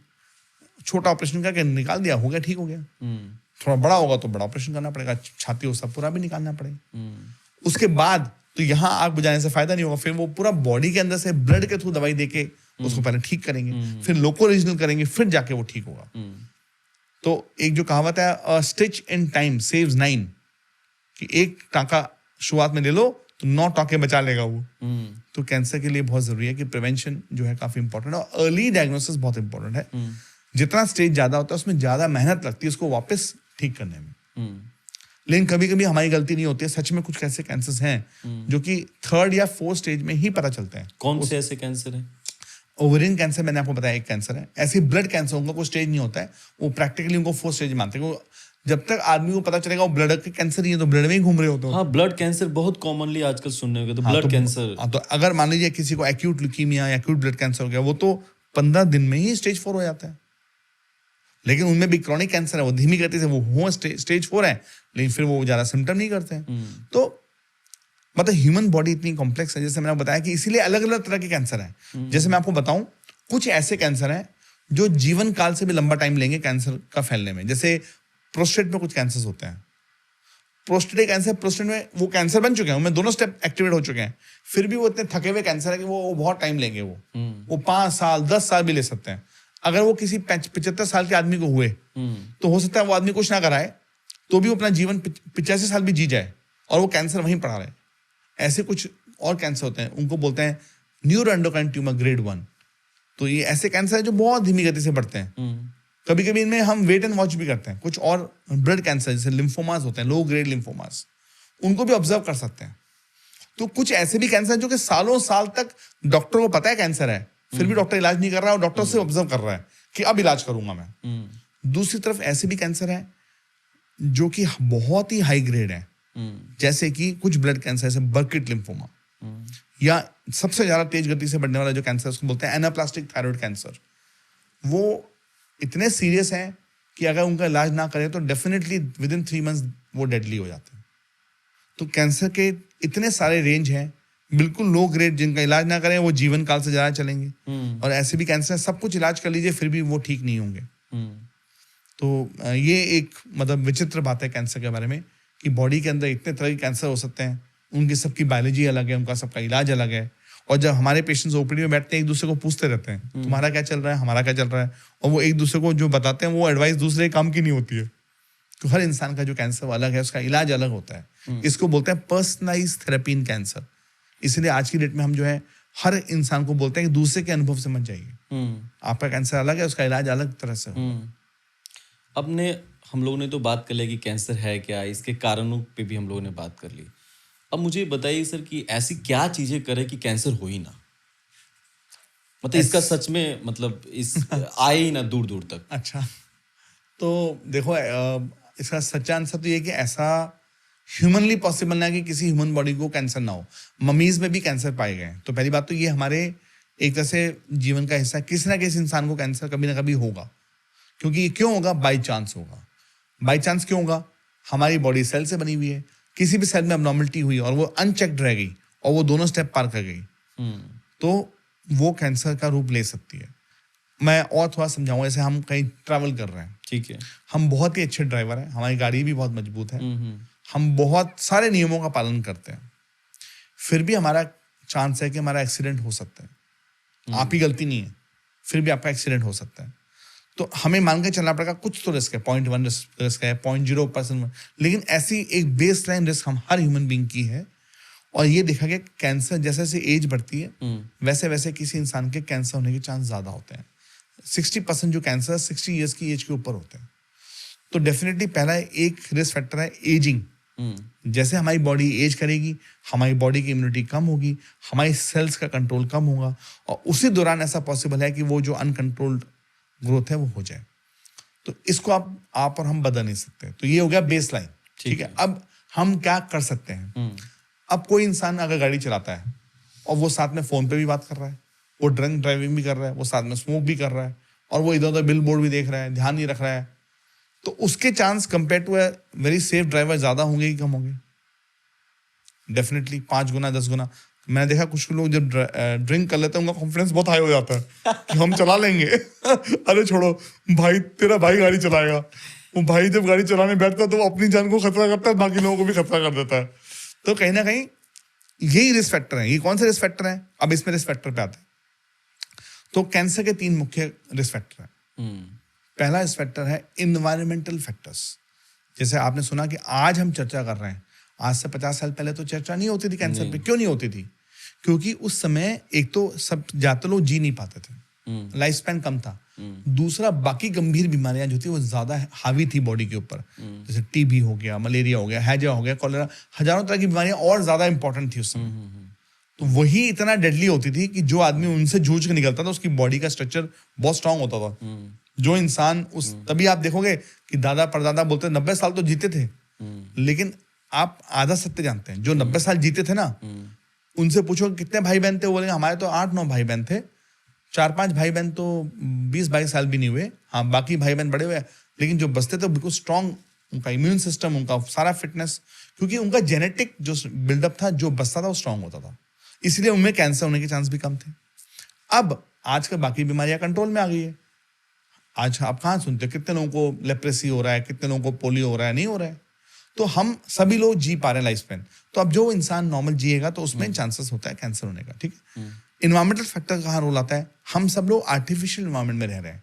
Air pollution, water pollution, soil pollution, noise pollution, pesticides, fertilisers, जो एक ह्यूमन बॉडी जिस इन्वायरमेंट के लिए बनी नहीं थी, वो आज एक आर्टिफिशियल इन्वायरमेंट को फेस कर रही है। जैसा कि जब एटॉमिक बम फूटा था तो हिरोशिमा नागासाकी के अंदर 20 साल 30 साल तक लोगों को कैंसर का इंसिडेंस जो है वो 100 गुना बढ़ गया था, क्योंकि उनको रेडिएशन एक्सपोजर हुआ, वो बॉडी के लिए सही नहीं था। इसी तरह से हमारा जितना भी आज का एक्सपोजर है वो हमारी बॉडी उसके लिए बनी नहीं है। बॉडी पे जब स्ट्रेस आएगा, सेल्स पे जब स्ट्रेस आएगा, स्ट्रेस के अंदर ही ये चीजें जो है अब नॉर्मल होती हैं। ये तो हो गया इन्वायरमेंट का असर, सारे इन्वायरमेंट का असर हमारे पर। इन्वायरमेंटल जो फैक्टर है, इसीलिए हम इन्वायरमेंट की इतनी बात कर रहे हैं कि AQI ठीक हो। क्योंकि अगर आप दिल्ली में और यहाँ गाजियाबाद, नोएडा में रहते हैं, हमारा यहाँ का जो एक्सपोजर है एयर पॉल्यूशन का, वो रोज 5 सिगरेट पीने के बराबर है। तो हम बोले हम नॉन स्मोकर हैं, हम तो नहीं, हम तो 5 सिगरेट तो रोज पी रहे हैं यहाँ पे। तो हमारा क्या लंग कैंसर का या बाकी कैंसर का रिस्क नहीं बढ़ा है? बढ़ गया। इन्वायरमेंट सबसे नंबर 1 इंपॉर्टेंट फैक्टर है। इन्वायरमेंट का सबसे इंपॉर्टेंट रोल है। सेकंड जो रोल है वो है पर्सनल फैक्टर्स। इसका मतलब हम क्या खान पान खाते हैं, हम कैसी जीवन शैली जीते हैं, बहुत इंपॉर्टेंट है। जैसे मैंने आपको बताया कि तंबाकू का सेवन अगर हट जाए और तंबाकू और अल्कोहल का हट जाए, अच्छा, दोनों अगर हट जाए, अगर हम मान लें कि आज ऐसे समाज आ गया जिसमें तंबाकू और अल्कोहल का सेवन नहीं होता है, आपके 100 में से 40% कैंसर कम हो जाएंगे। सत्य है, डेटा ने प्रूव किया है। ये दोनों कार्सिनोजेंस हैं और ये हमारे खुद के बनाए हुए हैं, बट इस पे कोई चर्चा होती नहीं क्योंकि इससे गवर्नमेंट को रेवेन्यू आता है। गवर्नमेंट इस पे अवेयरनेस पे भी पैसा खर्च करती है। हाँ। एक तरफ अवेयरनेस पे पैसा लगता है, एक तरफ प्रमोशन पे पैसा लगता है, और फिर वहां से रेवेन्यू भी आता है। तो इस पे कोई खुल के बात नहीं कर रहा, और बात करते भी तो उसको एक तरह से सीरियसली नहीं लिया जाता। इसको पार्ट ऑफ लाइफ मान लिया गया कि यार अगर हम जिएंगे तो ये तो करेंगे, तो यू ओनली लिव वंस, तो when you live only once तो मरना तो है ही है, तो क्यों ना खा पी के जी के मरे। तो ये एक तरह कल्चर दे दिया गया जिसमें कि ये गलत चीजों को हमारी लाइफ में इनकॉर्पोरेट किया गया। अब इस पे तो एक डॉक्टर के बोलने से शायद नहीं फर्क पड़ेगा, जब लोग खुद अपनी बॉडी में फील करेंगे। आप इसके लिए एक सोशल रेवोल्यूशन की या सामाजिक बदलाव की जरूरत है, जो मुझे अभी होते हुए दिखता नहीं है। बल्कि हम जब पार्टी में जाते हैं, मैं बोलता हूँ मैं ड्रिंक नहीं करता, स्मोक नहीं करता, नॉनवेज नहीं खाता, तो मुझे लगता है मैं ही अकेला आदमी हूँ जो पार्टी करने आया हूँ। तो लोग बोलते हैं आप आए किस लिए फिर? तो कहीं ना कहीं ये एक चीज है जो कि तंबाकू से 13 तरह के कैंसर होते हैं, और तंबाकू अल्कोहल से इन कैंसर्स का रिस्क ऑलमोस्ट 1.5 से 2 गुना बढ़ जाता है। अल्कोहल से भी मेनली लिवर कैंसर्स, पेट के कैंसर्स का रिस्क बढ़ जाता है, पैंक्रियाटिक कैंसर का रिस्क बढ़ जाता है। तो टोबैको और अल्कोहल इंपॉर्टेंट रिस्क फैक्टर्स हैं जो कि पर्सनल हैबिट का है। इसके बाद ओबेसिटी, जैसे हम जंक फूड्स खा रहे हैं, अब सबको पता है कि जंक फूड्स खराब, बट अब फिर भी स्विगी जोमेटो, अगर हम खाना बंद करें स्विगी और जोमेटो बंद हो जाएगा, लेकिन क्विक वो खाना है, खाना खाते हैं तो और एक्टिविटी नहीं करेंगे तो वेट बढ़ेगा। बॉडी मास इंडेक्स जैसे बढ़ता है उससे life style related cancer, specially women के अंदर breast cancer, ovarian cancer, uterine cancer, main के अंदर कोलोन कैंसर के चांसेस जो है वो इन्हीं से रिलेटेड है, lack of physical activity and obesity. तो ये एक इंपॉर्टेंट एस्पेक्ट है जो कि ये सब प्रिवेंटेबल है, जो पर्सनल में जो प्रिवेंटेबल है। तीसरा, कोई भी इंसान क्रॉनिक डिजीज से ग्रसित है, किसी को क्रॉनिक डिजीज है, जैसे कि मान लीजिए ऑटोइम्यून डिसऑर्डर्स हैं, या फिर आप बोल सकते हैं कि लंबे टाइम कोई टीबी रहा, या फिर कोई क्रॉनिक टाइफॉइड वगैरह है और बहुत लंबे टाइम को ट्रीटमेंट लेना पड़ा। क्रोनिक डिजीज का मतलब क्या हुआ? साधारण मतलब भाषा में लंबे समय क्रॉनिक तक मतलब लंबे समय तक कोई बीमारी चल रही है बॉडी में। अच्छा। तो वो बॉडी को स्ट्रेस देगी, वो हार्मोन्स को बदल देगी। ठीक है। हार्मोनल बदलने से बॉडी की इम्यूनिटी में फ्लक्चुएशन आएगा। जब बॉडी की इम्यूनिटी लो होगी तो कैंसर के चांस बढ़ जाते हैं। ठीक है, तो वो एक रिस्क फैक्टर हो सकता है। इसके अलावा सब्सटेंस अब्यूज, ड्रग जो लेते हैं लोग, उनकी बॉडी का भी स्ट्रक्चर। स्ट्रेस एक बहुत इंपॉर्टेंट एस्पेक्ट है जो कि डिस्कस नहीं किया जाता है। हम सबकी लाइफ बहुत स्ट्रेसफुल हो गई है। स्ट्रेस भी हमारी बॉडी के मल्टीपल ऑर्गन्स को इफेक्ट करता है, और लंबे टाइम तक स्ट्रेस में रहना भी एक इंपॉर्टेंट फैक्टर है इम्यूनिटी कम होने का। और ये देखा गया कि डायरेक्टली नहीं बट इनडायरेक्टली हमारे द वे वी लिव चेंज होता है, उससे भी कैंसर का रिस्क बढ़ता है। तो ये हो गया एनवायरमेंटल फैक्टर्स। फिर मैंने आपको बताया पर्सनल फैक्टर। तीसरा फैक्टर मैंने आपको स्टार्टिंग बताया बाई चांस जी। एक और फैक्टर है, वो बोलते हैं फैमिली हिस्ट्री। ये भी एक चांस का नतीजा है। आप ऐसी फैमिली में पैदा हुए जिनके जीन्स थोड़े गड़बड़ है, तो ऐसी फैमिलीज हैं जिनके अंदर बाकी लोगों से कैंसर होने के चांस ज्यादा है, तो उनको बोलते हैं हेरिडिटरी कैंसर जीन्स। आज के में ब्लड टेस्ट अवेलेबल है जिनसे हम चेक कर सकते हैं कि आपकी फैमिली में ऐसा कोई जीन्स तो नहीं है। अगर 2 या 3 लोगों को कैंसर हुआ तो हम चेक करके बता सकते हैं कि कोई फैमिली मेंबर को चांस तो नहीं कैंसर होने का। तो ये मल्टी फैक्टोरियल है। देखा जाए तो मल्टीपल कैंसर के फैक्टर, कोई एक कारण नहीं बोल सकते जी, लेकिन मैंने आपको काफी डिटेल में बताया कि क्या क्या कारण हो सकता है। जी। आपके जैसा विशेषज्ञ आदमी जो कि मुझे लगता है कि कई दशकों से कैंसर के विषय में जागरूक कर रहा है, लगातार इलाज कर रहे हैं मरीजों का, लोगों को ठीक कर रहे हैं, ठीक करने का प्रयास कर रहे हैं जितना भी हो सकता है। आपके जैसा विशेषज्ञ आदमी यह बात कह रहा है कि तंबाकू पुरुषों में इतना बड़ा एक कारण है जी। और आपने सोशल रिफॉर्म की बात की, सुनने में तो बहुत ही अच्छा लग रहा है, लेकिन आपको लगता है कि हमारे समाज में जो आज के जो रोल मॉडल बने हुए हैं, शाहरुख खान, अजय देवगन, अक्षय कुमार, जैकी श्रॉफ के बेटे टाइगर श्रॉफ, ये जो यूं ही नहीं मैं कमला पसंद बन जाता हूँ, यूं ही नहीं मैं वो केसर इलायची और केसरिया वो हवाओं में घुलता है, तीनों लोग दौड़ते हुए आते हैं और तीनों लोगों का वो संगम होता है ऐड में।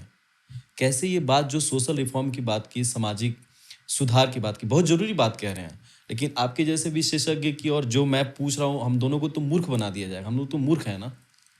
क्या कहना आपका इस पे?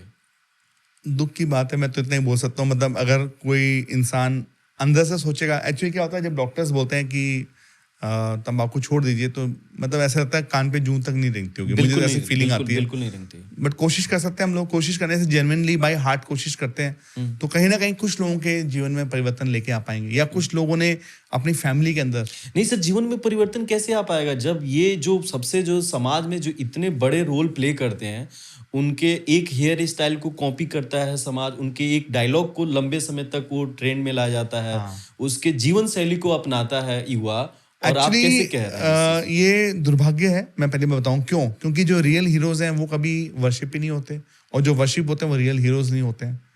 मतलब जो इंडिया में जिसने ओआरएस की खोज किया सो जानता ही नहीं है, ओआरएस से लाखों लोगों का जीवन बचा, ओरल रिहाइड्रेशन सॉल्यूशन इंडिया में खोज हुआ। मलेरिया का जो साइंटिस्ट थे वो इंडिया में उन्होंने खोज करी कि मलेरिया किस पैरासाइट से होता है, कोई नहीं जानता उनको, लेकिन शाहरुख खान को, सलमान खान को सब जानते हैं।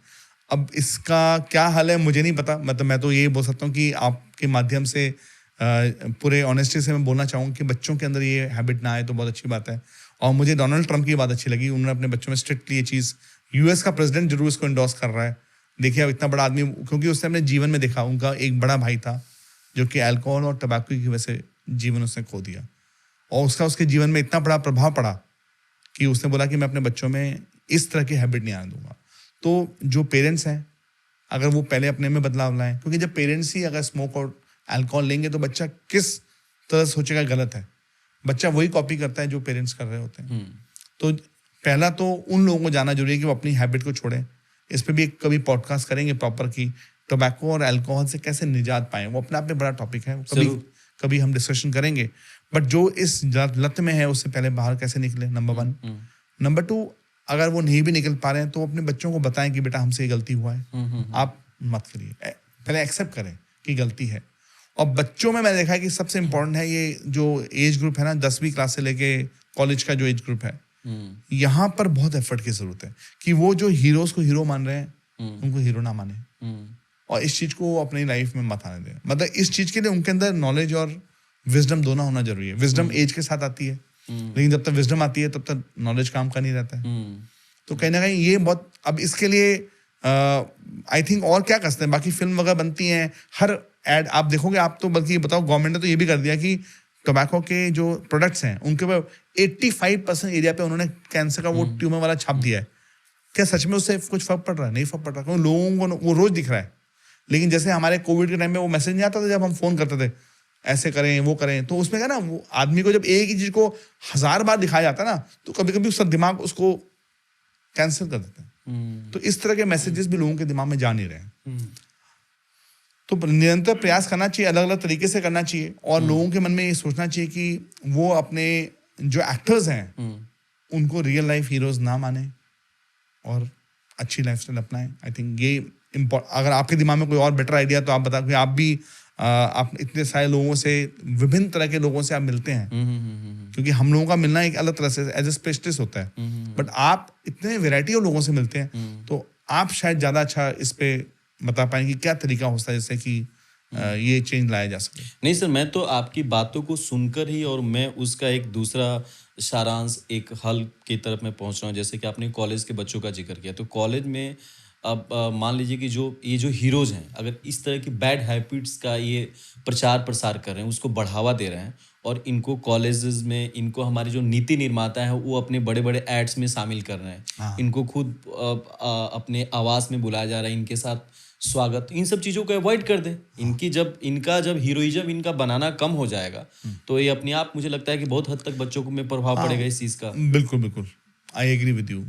मतलब इस चीज को इमीडिएटली वहां पे क्रिटिसाइज किया जाए या इनको डिस्करेज किया जाए। हाँ।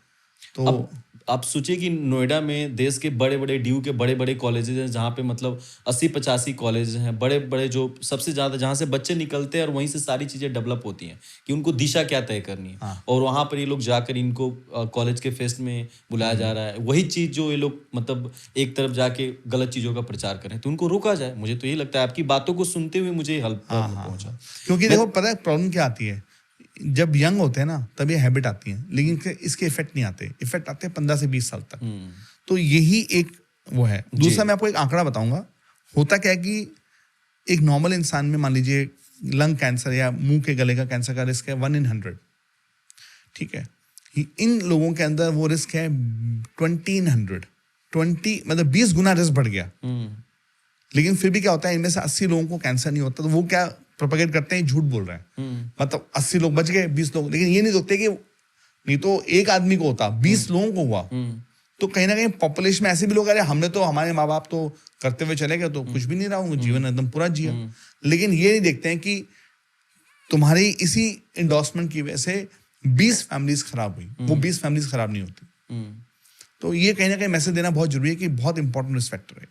आपने बातचीत में दो बहुत महत्वपूर्ण बातें कही कि एक तो इम्यूनिटी अगर शरीर की स्ट्रांग है तब कैंसर से आप दूर रह सकते हैं, और दूसरी आपने एक और बात कही कि सॉरी, मैं एक इम्यूनिटी की बात, और दूसरा कि आप अगर मान लीजिए किसी ऐसी हैबिट को अपना लेते हैं जो लगातार आपकी बॉडी के सेल्स को स्ट्रेस दे, ये हैबिट्स ही हैं या आपकी हाँ सॉरी, इम्यूनिटी और स्ट्रेस की आपने बहुत महत्ता से आपने बात की। अब मुझे बताइए कि कोई भी व्यक्ति अपने शरीर की जो इम्यूनिटी है उसको कैसे स्ट्रांग रख सकता है? जी, तो इम्यूनिटी के लिए सबसे पहला तो देखो, रेगुलर व्यायाम करना, अच्छा खाना खाना, ये उसके लिए बहुत इंपॉर्टेंट रोल है। द वैदिक वे ऑफ लिविंग, जैसे हम आयुर्वेदा को प्रमोट करते हैं, योगा को प्रमोट करते हैं, ये बहुत अच्छा पहल है। Yoga, any form of exercise, more of A vegetarian diet, है ना, तो ये सब अच्छी चीज़ें हैं। तो एक तरह से अगर अच्छा बैलेंस डाइट खाते हैं, स्लीप टाइम पे लेते हैं, स्लीप पूरी लेते हैं, और स्ट्रेस नहीं लेते हैं। स्ट्रेस नहीं लेने के लिए भी पूरा प्रॉपरली माइंड को ट्रेन करना जरूरी है कि भाई कितना स्ट्रेस इंसान के लिए यूजफुल है और कितना उसको ओवर स्ट्रेस लेने से उसके बॉडी के मल्टीपल ऑर्गन्स पे इफेक्ट पड़ेगा। स्ट्रेस से हार्ट अटैक बढ़ता है, ब्रेन में स्ट्रोक का चांस बढ़ता है, कैंसर का चांस बढ़ता है। लेकिन अगर बिल्कुल भी स्ट्रेस नहीं लेंगे तो कुछ करेंगे नहीं। तो यूजफुल स्ट्रेस, कहाँ तक आपका वो एक चीज के बारे में सोचना इंपॉर्टेंट है। ये सब कुछ मतलब इसके लिए आपको शायद एक और पॉडकास्ट करना पड़े साइकोलॉजिस्ट या काउंसलिंग के लोगों के साथ में भी। हम लोग भी हमारी टीम में क्लिनिकल साइको ऑन्कोलॉजिस्ट को भी रखते हैं साथ में, वो भी लोगों से बात करते हैं। तो कहाँ तक का स्ट्रेस ठीक स्ट्रेस है, कहाँ उसके बियॉन्ड वो बॉडी के लिए नुकसानदायक है। जैसे हम अगर एक और सरल भाषा में देखें, आप जिम जाते हैं, ठीक है, आपको बेंच प्रेस करने है, आपको कुछ एक सेट एक लिमिट तक करेंगे तो आपकी मसल्स का टोनिंग अप होगा। आप उसको ओवर कर देंगे तो मसल टियर हो जाएगी या मसल बर्स्ट हो जाएगी। इसी तरह से अगर अंडर करेंगे तो आपकी मसल बिल्डिंग नहीं होगी। तो वो हर चीज का एक बैलेंस वे ऑफ लाइफ जीना ही बेस्ट है। तो चाहे आप बुद्धिज्म में देखते हैं, चाहे आप हिंदू वैदिक कल्चर में देखते हैं, they are good ways of living. सब कुछ मॉडरेशन में करिए, स्लीप अच्छी रखिए, खाना बैलेंस खाइए और ज्यादा स्ट्रेस मत लीजिए। ये एक वे है to prevent cancer, and not only cancer, cardiac diseases, brain diseases, blood pressure, diabetes. तो रास्ता वो एक ही है, तो उस रास्ते पे चलेंगे तो आपका जीवन बेहतर रहेगा। जी, कैंसर को लेकर सबसे ज्यादा आपके सामने कौन कौन से तरह के मिथ आपको लगता है कि ये बड़े मिथ है? पांच बड़े मिथ पे बात करते हैं। सबसे पहला कैंसर का मिथ आता है कि डॉक्टर साहब बायोप्सी नहीं कराएंगे। बायोप्सी को लेकर लोगों के मन में बहुत डर है। क्या होता है बायोप्सी?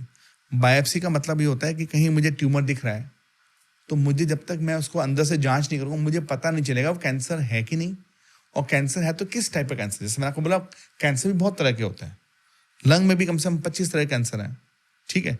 तो मुझे नहीं पता ना कौन सा कैंसर है, तो मुझे उसके कुछ कणों को सैंपल के लिए निकालना पड़ेगा। तो लोगों के दिमाग में ये मिथ है कि अगर हमने बायोप्सी कराई तो हमने कैंसर को छेड़ दिया। वो उनके दिमाग में ऐसे कैंसर का भाई ये कोई कीड़ा है और छेड़ देंगे तो सब जगह फैल जाएगा। मतलब उन लोगों के दिमाग में घुस चुका है कि बायोप्सी करेंगे तो कैंसर फैल जाएगा। तो ऐसा कुछ नहीं होता है। बायोप्सी से ही कैंसर, मोस्टली कैंसर बायोप्सी से कंफर्म होते हैं। ब्लड कैंसर के लिए बायोप्सी की जरूरत नहीं होती, कुछ और कैंसर के लिए बायोप्सी की जरूरत है, वो ब्लड सैंपल से पता चल जाते हैं। बाकी प्राय 90% कैंसर में बायोप्सी करना पड़ता है टू कंफर्म द कैंसर। तो मैं आपको पहला बताना चाहूंगा, बायोप्सी से कोई कैंसर वैंसर नहीं फैलता। एक सरल प्रोसीजर है, वो उसी से कैंसर का एग्जैक्ट कंफर्मेशन होता है। पहला मिथ ये है, ठीक है। दूसरा मिथ ये होता है कि डॉक्टर साहब जैसे लोगों को किसी फैमिली में कैंसर हो जाता है तो सीधा ही मान लेते हैं इनकी फैमिली में कैंसर हो रहा, तो शादी वादी लोग छुपाते हैं, इसलिए भी छुपाते हैं कि मदर को कैंसर था यार, बेटी को कैंसर तो नहीं हो जाएगा। तो जब ये अरेंज मैरिज वगैरह होती है तो लोग छुपाने की कोशिश करते हैं। किसी की माँ को कैंसर हुआ तो वो आसपास के लोगों को बताना नहीं चाहते, क्योंकि लोगों के दिमाग में कह रहे हैं कि फैमिली में कैंसर हुआ, ये तो फैल सकता है, फैलने वाला बीमारी है। वो फैलने वाला बीमारी जो है ना, वो दिमाग में लोगों को घुस गया है, लेकिन ये फैलता जो है वो अपने शरीर के अंदर है, वो फैमिली में नहीं फैलता, वो समाज में नहीं फैलता। तो नॉन कम्युनिकेबल डिजीज है ये कम्युनिकेबल डिजीज नहीं है, ये कोरोना नहीं है कि दूसरे को फैल जाएगा। हाँ, कोई इंसान ध्यान नहीं रखेगा तो उसकी बॉडी में जरूर फैल सकता है, लेकिन उसकी बॉडी के बाहर नहीं। तो दूसरा मिथ ये है, कैंसर कोई छुआछूत की बीमारी नहीं है, कोई फैलने वाली बीमारी नहीं है। फैमिली में किसी एक इंसान को हुआ तो जरूरी नहीं सबको हो जाएगा। और जो मैंने आपको बताया था कि फैमिलियल कैंसर जो होते हैं वो बहुत कम होते हैं। 100 में से ओनली 5 to 10% कैंसर ही है जो कि फैमिली हिस्ट्री होती है उनकी। बाकी सारे कैंसर जो हैं वो खुद इंसान में होते हैं। तो उस इंसान के अपने बच्चों से, अपने परिवार से कोई लेन देन नहीं कैंसर का। उसमें हुआ तो जरूरी नहीं बाकी लोगों में होगा। ये दूसरा इंपॉर्टेंट मिथ है। तीसरा जो इंपॉर्टेंट मिथ है, लोग जैसे कैंसर डायग्नोसिस होता है तो सीधा ही देसी दवाई में, देसी इलाज में चले जाते हैं, बाबाओं के पास चले जाते हैं, झाड़ फूक, जन्म पत्री, कुंडली, इधर उधर यज्ञ, बहुत सारे चीज़ों में चले जाते हैं। क्योंकि लोग बोलते हैं आप पे राहु का, शनि का प्रकोप आ गया है, आप और भी जो होते हैं कौन से दोष, ये करवा लीजिए, ये यज्ञ करा लीजिए, या आप पे किसी ने कुछ कर दिया है। तो ये एक बहुत बड़ी भ्रांति है, स्पेशली रूरल एरियाज में, जहाँ लोग विश्वास के नाम पे लोगों का समय बर्बाद कर देते हैं। तो किसी को कैंसर डायग्नोसिस हो रहा है, मैं आप बोल रहा हूँ जो आपको करना करिए आप, लेकिन आप जो साइंटिफिक ट्रीटमेंट जरूर करिए। आपको कुछ और साथ में हल्दी, गिलोय, अदरक, ज्वारे, कुछ भी खाना है खा लीजिए, लेकिन आप अपने कैंसर का ट्रीटमेंट करवाइए। लोग क्या करते हैं, सेल्फ ट्रीटमेंट में चले जाते हैं, सेल्फ हेल्प में चले जाते हैं, फेथ हीलर्स में चले जाते हैं, लेकिन वो साइंटिफिक एविडेंस बेस्ड ट्रीटमेंट को डर के मारे नहीं करते हैं। तो ये बड़ा मिथ है कि हम ठीक कर देंगे इसको, हम गारंटी लेते हैं। गारंटी ले लेके लोगों ने कैंसर का जो स्टेज है बढ़ा दिया है। तो प्लीज़ मैं आपसे, आपके माध्यम से बोलना चाहूँगा, आपका जो भी फेथ है, जो भी रिलीजन है, आप खुल के अपने डॉक्टर को बता दीजिए। बहुत बार क्या डॉक्टर्स गुस्सा हो जाते हैं, मैं तो गुस्सा नहीं होता, मैं तो बोलता हूँ आप मुझे बताइए, क्योंकि लोग डॉक्टर को बताते ही नहीं वो क्या कर रहे हैं साथ साथ में। कभी कभी भस्म लेना शुरू करते हैं, हैवी मेटल्स, लौह भस्म, ताम्र भस्म, स्वर्ण भस्म ले रहे हैं, साथ में कीमोथेरेपी भी ले रहे हैं, तो कीमोथेरेपी के साइड इफेक्ट बढ़ जाते हैं। वो डॉक्टर को बताते नहीं कि मैं क्या क्या ले रहा हूँ साथ में।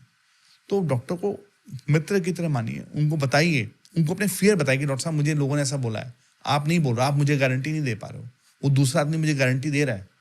तो मन तो मानेगा ना, जो आदमी अगर आपको बोलेगा नहीं मैं गारंटी देता हूँ। आदमी जब परिस्थिति खराब होती है, दुखी होता है, तो जो ज़्यादा अच्छा सांत्वना दे रहा होता है, जो ज़्यादा उसको कॉन्फिडेंस दिखा रहा होता है, आदमी का मन उससे चला जाता है। तो मैं बोलना चाहूँगा, देखो साइंटिफिक, मतलब ये थोड़ा हमारी तरफ से भी कमी है कि हम इतना टाइम नहीं दे पाते डॉक्टर्स।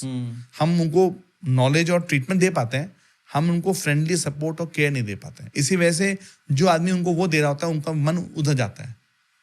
तो मन जहाँ जाता है इंसान वहीं चला जाता है। तो फेथ हीलर्स की तरफ ये जो अनसॉलिसिटेड क्लेम है, मैं आपको बोलूँगा खुल के अपने डॉक्टर से बात करें और कोशिश करें कि इनकी तरफ ना जाएं। एडवांस ट्रीटमेंट अवेलेबल है कैंसर का, वो कराएं। तीसरी चीज़ ये है। चौथा चीज़ है कि कीमोथेरेपी को लेके भी बहुत सारी भ्रांतियां हैं। कीमोथेरेपी के अंदर कोबरा का जहर है, ये तो पूरी बॉडी को जला देगा, भस्म कर देगा, आपकी बॉडी को खत्म कर देगा कीमोथेरेपी। मत लो कीमोथेरेपी, उन्होंने ली थी कीमोथेरेपी से मर गए, इन्होंने ये कराया था इलाज, हालत ख़राब हो गई, बाल चले गए, सब कुछ एकदम चेंज हो गए। तो अच्छी जगह, एडवांस जगह पे, जहाँ पे कैंसर के सारे डॉक्टर्स, कैंसर के डॉक्टर सुपर स्पेशलिस्ट होते हैं, तो आपको ऐसी जगह जाके इलाज करना पड़ेगा जहाँ पे ऐसी सुविधाएं उपलब्ध हैं। अनफॉर्चुनेटली ये अगेन एक बहुत दुख की बात है, आप चाहे टाटा मेमोरियल हॉस्पिटल जाइए, चाहे आप एम्स जाइए, जब आप कैंसर के डिपार्टमेंट की तरफ जाते हैं दिल बैठने लगता है, क्योंकि जितने डॉक्टर चाहिए उतने डॉक्टर की सुविधा नहीं है वहाँ पे। कैंसर का ऑपरेशन करना 4 महीने की डेट है, रेडिएशन करनी है 6 महीने की डेट है। तो कहीं ना कहीं ये एक दुख की बात है। इस पर सच में एक इम्पॉर्टेंट गवर्नमेंट का इंटरवेंशन जरूरी, कि इतनी सीरियस बीमारी में इतना लंबा अगर आदमी वेट करेगा तो कहीं ना कहीं जाएगा। अगर उसका इलाज एम्स में, टाटा में नहीं हो पा रहा, नंबर नहीं आ रहा है और वो अफोर्ड भी नहीं कर सकता, तो वो कहाँ जाएगा? वो फिर वो कहाँ जाता है? या तो वो ऐसे लोगों में जाता है जो कि बोलते हैं हम कीमोथेरेपी करते हैं। बहुत सारे लोग हैं जिनको पता नहीं है ड्रग्स कैसे यूज़ करना है, लेकिन वो कीमोथेरेपी कर रहे हैं छोटी जगह पे। तो जब ऐसे लोग कीमोथेरेपी देंगे या कैंसर ट्रीटमेंट देंगे, वो साइड इफेक्ट मैनेज नहीं कर पाते हैं। तो इंडिया का ये थोड़ा मतलब चिंता की बात है कि कैंसर का ट्रीटमेंट फास्ट होना चाहिए। आप देखिए इंडिया के अंदर, जैसे मैं काम करता हूँ इस समय करंटली बड़े कॉर्पोरेट हॉस्पिटल के अंदर, वहाँ पर कैंसर का स्टेजिंग और डायग्नोसिस 3 दिन में हो जाता है, जो कि अमेरिका में भी 3 से 4 हफ्ते लगते हैं इस स्टेज को पूरा पार करने में। अमेरिका, कनाडा में। इंडिया में इतना फास्ट कैंसर का डायग्नोसिस और ट्रीटमेंट होता है तीसरे चौथे दिन मैं कैंसर का ट्रीटमेंट शुरू कर देता हूँ। और लोग मेरे पास 50 कंट्रीज से कैंसर का ट्रीटमेंट कराने हमारे पास आते हैं, क्योंकि उनको पता है कि इंडियन डॉक्टर्स अच्छे हैं, इंडियन जो प्राइवेट हेल्थ केयर सिस्टम बहुत एडवांस्ड है। और दूसरी तरफ हमारे देश में ऐसे भी लोग हैं जो 4-5 महीने कैंसर का ट्रीटमेंट के लिए वेट करते हैं। तो 4-5 महीने में एक स्टेज 1 होगा, वो भी स्टेज 3 या स्टेज 4 हो जाएगा। तो ये एक और चिंता की बात है, इस पे मतलब मेजर चेंज लाने की जरूरत है। बट फिर भी मैं आपको बोलूँगा, हाँ, इस पे एक सवाल पॉडकास्ट से पहले इंश्योरेंस के बारे में बात हुई थी मेरी आपसे ऑफलाइन। इंडिया में अभी भी सोशल सिक्योरिटी के नाम पे हमारे पास 5 से 10 लाख रुपए गवर्नमेंट दे रही है, जो कि अच्छा पहल है, ऐसी बात नहीं, मैं नहीं बोलूँगा। काफ़ी लोगों का इलाज, कैंसर का इलाज बढ़ पाया है इसकी वजह से। इसी वजह से चाहे आप आयुष्मान भारत योजना देख लीजिए, या कैंसर के लिए और भी फंड्स हैं, PM फंड है, CM फंड है, रिलीफ मिलता है, 10-15 लाख का सहयोग गवर्नमेंट दे रही है। लेकिन कैंसर का ट्रीटमेंट महंगा होता जा रहा है। अगर आप ऑन एवरेज कैंसर का ट्रीटमेंट देखेंगे तो 10 लाख से लेकर 1 करोड़ का ट्रीटमेंट होता है। तो जो भी इंसान अगर अफोर्ड कर सकता है, प्राइवेट हेल्थ केयर स्कीम ले ले, या गवर्नमेंट के LIC या नेशनल इंश्योरेंस की पॉलिसीज ले सकते हैं। उसमें जरूर देखें क्रिटिकल इलनेस राइडर वो ले रहे हैं, जिसमें कि major disease like cancer, heart attack covered हो। कभी कभी जब आपके एजेंट आपको पॉलिसी बेचते हैं, वो प्रीमियम कम के चक्कर में आपको मेजर बीमारियों को आउट कर देते हैं। जब कोई मेजर बीमारी होती है तो आपके पास वो इंश्योरेंस तो होता है, बट वो बीमारी को कवर नहीं करता है, या बीमारी को कवर तो करता है लेकिन 2-3 लाख की कैपिंग कर देते हैं। तो इंश्योरेंस देते समय ध्यान रखें कि कैंसर की एडवांस थेरेपीज को कवर किया गया कि नहीं किया गया। इंश्योरेंस को तरीके से ले। अच्छा लाइफ इंश्योरेंस आपको बहुत बड़ी हेल्प कर सकता है कैंसर ट्रीटमेंट में। और आप एडवांस कैंसर्स में ट्रीटमेंट, एडवांस सेंटर्स में अगर कैंसर ट्रीटमेंट कराएंगे तो आपके रिजल्ट्स मच बेटर होते हैं कंपेयर टू अ सेंटर जहाँ पे आपका टाइम लग रहा है। आपको जो आज की डेट में कैंसर ट्रीटमेंट है वो नहीं मिल पा रहा है, आज से 20 साल पहले का कैंसर ट्रीटमेंट मिल पा रहा है। तो ये चौथा पॉइंट है।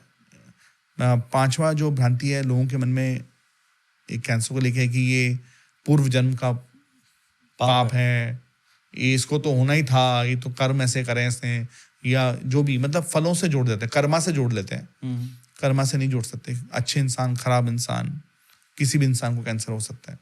कैंसर भेदभाव नहीं करता, काले में, गोरे में, अफ्रीकन में, अमेरिकन में, किसी में भेदभाव नहीं करता है। हर जगह कैंसर अलग अलग लोगों को अलग अलग एज पे होता है। तो cancer can affect anyone of any, इन बच्चों में हो जाता है कैंसर, कम होता है बट हो जाता है। तो ये 4-5 मेजर भ्रांतियां थी, मैं चाहता था आपके माध्यम से मैं बता पाऊँ। एक और भ्रम है जो कि बहुत तेजी से फैला हुआ है, ये कैंसर हो गया ना, ये लाइलाज है, अब यह ठीक नहीं हो सकता। मैं आपके माध्यम से जानना चाहता हूँ कि दर्शकों को ये बताएं कि भाई ये कैंसर कैसे, अब इसका इलाज संभव है। देखो, इंडिया में मैंने जो देखा है, क्या होता है कि इंडिया में, जैसे आपको मैंने पहले बताया, लोग बताना नहीं चाहते, ना पेशेंट को ना फैमिली को, कोई स्टेज की बात ही नहीं करना चाहता। इंडिया में मैक्सिमम लोग अभी भी 3rd या 4th स्टेज में आते हैं। अब आप मुझे बताओ, जब पहले से लोग शर्माएंगे, डॉक्टर के पास लेट स्टेज में जाएंगे और उसके बाद में किसी को बताएंगे भी नहीं कि कैंसर कौन सा स्टेज का है, तो बाद में जब कोई इंसान, मान लीजिए वो बैटल हार जाता है, तो लोग अपने पे ब्लेम नहीं लेते, अपनी फैमिली पे ब्लेम नहीं लेते। सबसे आसान है डॉक्टरों पे, इंस्टीट्यूशन पे ब्लेम डाल देना। और यही होता है इंडिया में। इंडिया में लोग क्या करते हैं, अपनी गलती कोई नहीं बताता, और जब मान लीजिए तो क्या बोलते हैं, बायोप्सी कर दी थी, उसके बाद कैंसर फैल गया, पहली बात। दूसरा, अरे हम तो चलते हुए हॉस्पिटल गए थे, एकदम ठीक ठाक थे, पता नहीं डॉक्टर ने क्या किया, हॉस्पिटल ने क्या किया, अब तो लास्ट स्टेज में पहुंचा दिया। लेकिन कोई ये बताना चाहता नहीं कि जब 4th स्टेज में कैंसर होगा तो लड़ सकता है, डॉक्टर लाइफ बढ़ा कर सकता है। कभी कभी, मैं ये नहीं बोलता कि 30-40% लोग हम क्योर भी कर पा रहे हैं, एडवांस लाइफ बढ़ा भी पा रहे हैं, लेकिन जब वो उनकी फैमिली वो बैटल हार जाती है तो कहीं ना कहीं वो ब्लेम हॉस्पिटल पे, सिस्टम पे, डॉक्टर पे डाल देते हैं, जबकि कहीं ना कहीं वो गलती फैमिली की अवेयरनेस की या पर्सन की अवेयरनेस की होती है। तो जितना जल्दी आएंगे उतना ज़्यादा चांस ऑफ क्योर है। और ऐसा भी नहीं कि 4th स्टेज में कुछ नहीं कर सकते। मेरे खुद के पेशेंट्स हैं जो 10 से 15 साल उन्होंने स्टेज 4 भी निकाला है, और ऐसे पेशेंट हैं जो 4th स्टेज में भी क्योर हुए हैं। तो ऐसा नहीं है कि क्योरेबल नहीं है, 4th स्टेज में भी क्योरेबल है, लेकिन 1st 2nd स्टेज में तो हाईली क्योरेबल है। सारी दुनिया को पता है। आप देख रहे हो सेलिब्रिटीज तुरंत अपना चुपचाप जाके ट्रीटमेंट करवाते हैं। वो इंडिया में ट्रीटमेंट इसलिए नहीं कराते कि इंडिया में फैसिलिटी नहीं है। इंडिया में लोग एक दूसरे को लेके गॉसिप करते हैं ज़्यादा, वो नहीं चाहता उनकी प्राइवेट कोई चीज़ें लोगों को पता चले, इसलिए इंडिया में ट्रीटमेंट नहीं कराते हैं। बाकी दुनिया के सभी जगह से बड़े बड़े लोग आके हमारे पास ट्रीटमेंट कराते हैं। तो इंडिया में कैंसर का इलाज बहुत अच्छी तरह से उपलब्ध है। सही टाइम पे राइट ट्रीटमेंट कराएंगे तो हाईली क्यूरेबल है। स्टेज 4 में भी आपको मैं यही बोलना चाहूँगा, 4th स्टेज में भी ऐसा नहीं है कुछ नहीं कर सकते हैं। 30-40% लोग क्योर हो पा रहे हैं। जो क्योर नहीं हो पाते हैं उनकी लाइफ अदरवाइज वो 3 से 6 महीना निकालते हैं, जो 5 से 10 साल निकाल पा रहे हैं। तो जिस स्टेज में आएंगे जो बीमारी कैंसर की, उस हिसाब से डॉक्टर आपको बताएंगे, और डॉक्टर काफी ओपनली बताते भी हैं कि आपके पास करीबन करीबन ये समय है। तो मेरा मानना है कि जितनी जागरूकता होगी उतना ही अच्छा रहेगा। नहीं, थेरेपी की भी आप बात कर रहे थे, तो मैं वो थेरेपी भी चाहूंगा कि कोई शायद CAR-T cell therapy, targeted therapy, ये सब भी है कि ताकि दर्शकों को आप बता सकें कि भाई इलाज संभव है, इस तरह के जैसे निदान है। कीमोथेरेपी के आगे अब इम्यूनोथेरेपीज आ गई हैं, बहुत अच्छी थेरेपीज हैं वो। जैसे मैंने आपको बोला कि इम्यूनिटी वीक होने से, इम्यूनिटी गड़बड़ होने से भी कैंसर का रिस्क बढ़ता है, क्योंकि बॉडी के खुद के सेल होते हैं, तो हमारी बॉडी की इम्यूनिटी पहचान नहीं पाती है। जैसे किसी को जुकाम हुआ, 5 दिन में कैसे ठीक हो जाता है, उसको पता है फौरन बॉडी वायरस ने अटैक किया है, इम्यूनिटी जाके उसको अटैक करती है, ठीक हो जाते हैं हम लोग। लेकिन जब खुद के बॉडी के कण होते हैं तो इम्यूनिटी पहचान नहीं पाती है, अरे यार ये अबनॉर्मल कैसे हो गया, घर का भेदी लंका ढाए, तो ये घर का भेदी है कैंसर, समझ गए, क्योंकि घर का आदमी है वही अबनॉर्मल हो गया। तो इम्यूनिटी क्या सोचती है कि ये तो अपना ही आदमी है, पहचान ही नहीं पाती है।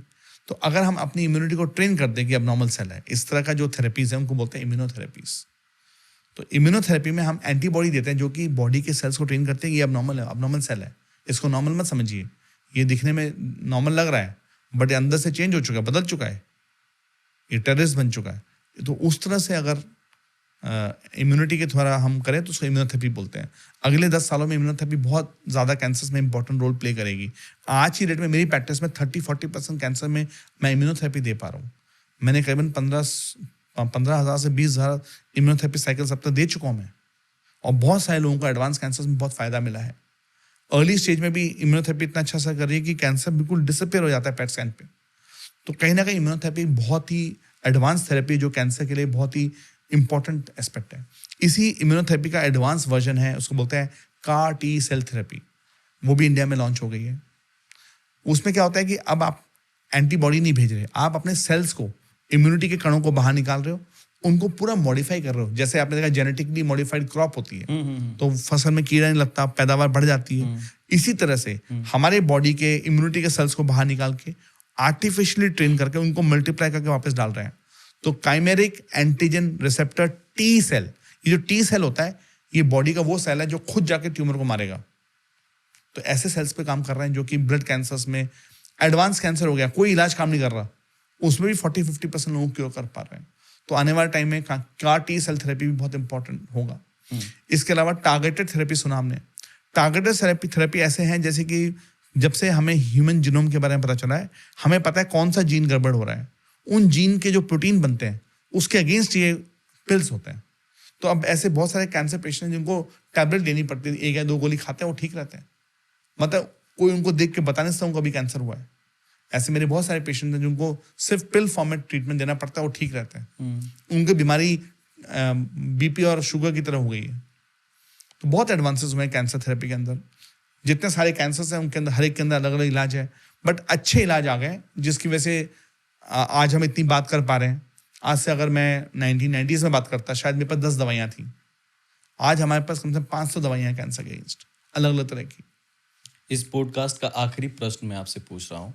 आपने कहा कि हमारे ही अपने करियर में मैंने देखा है कि 4th स्टेज में भी जाके मैंने 15-16 साल तक, तो 1 या 2 कोई केस उदाहरण के सहित बताइए ताकि हमारे जो दर्शक सुने उनको भरोसा हो जाए कि भाई 4th स्टेज भी चला गया। बिल्कुल उदाहरण के साथ बताइए। मैं उदाहरण, नाम तो नहीं ले सकते पेशेंट का, नाम नहीं लीजिए, लेकिन यंग लेडी है, यंग लेडी थी मेरे पास, वो आई थी 2010 के अंदर, आज 2025 चल रहा है, ठीक है।